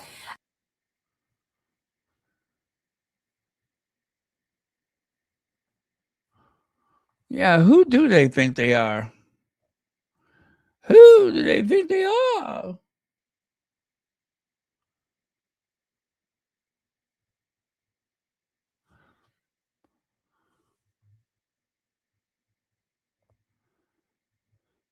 Yes. You know what? I didn't realize that, Legs, but you're right. Instead of spending time with his son for his birthday, uh, William seemed to be looking at cars today while his brother is saving the world, while his brother is putting everything right with the world. He's over there looking at race cars and pretending that he's a race car driver, which is the ultimate flex of privilege. Instead of doing some work, he's playing dress up. Had a helmet on and everything. It was so silly. Here Harry is giving a speech and seemingly earning the respect of the Orange Menace. I mean, you guys. Today has said that he would like to see you do more to end the war in Ukraine. Do you think it's appropriate for a royal to make those comments ahead of the visit on Monday? Prince Harry? Yes, sir. How's he doing? Was it How's his Ukraine? wife? Please give her my regards, okay? No, I don't know. I know one thing. Prince Harry is not speaking for the UK. That's for sure. I think I'm speaking for the UK more than Prince Harry. But I appreciate his advice very much. Would you have Great invited him advice. to the I appreciate his advice very much. Great advice. I wonder what Willie thinks of that, because aren't they always saying that William is Trump's favorite?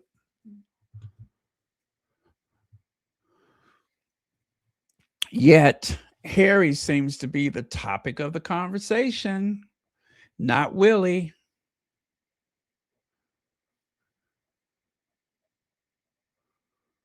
So we'll have to let that speak for itself, shall we? And with that, you guys, I'm really going to say goodnight. Oh, I'd have been on here 2.5 hours. Good night, y'all. I'll see y'all next time.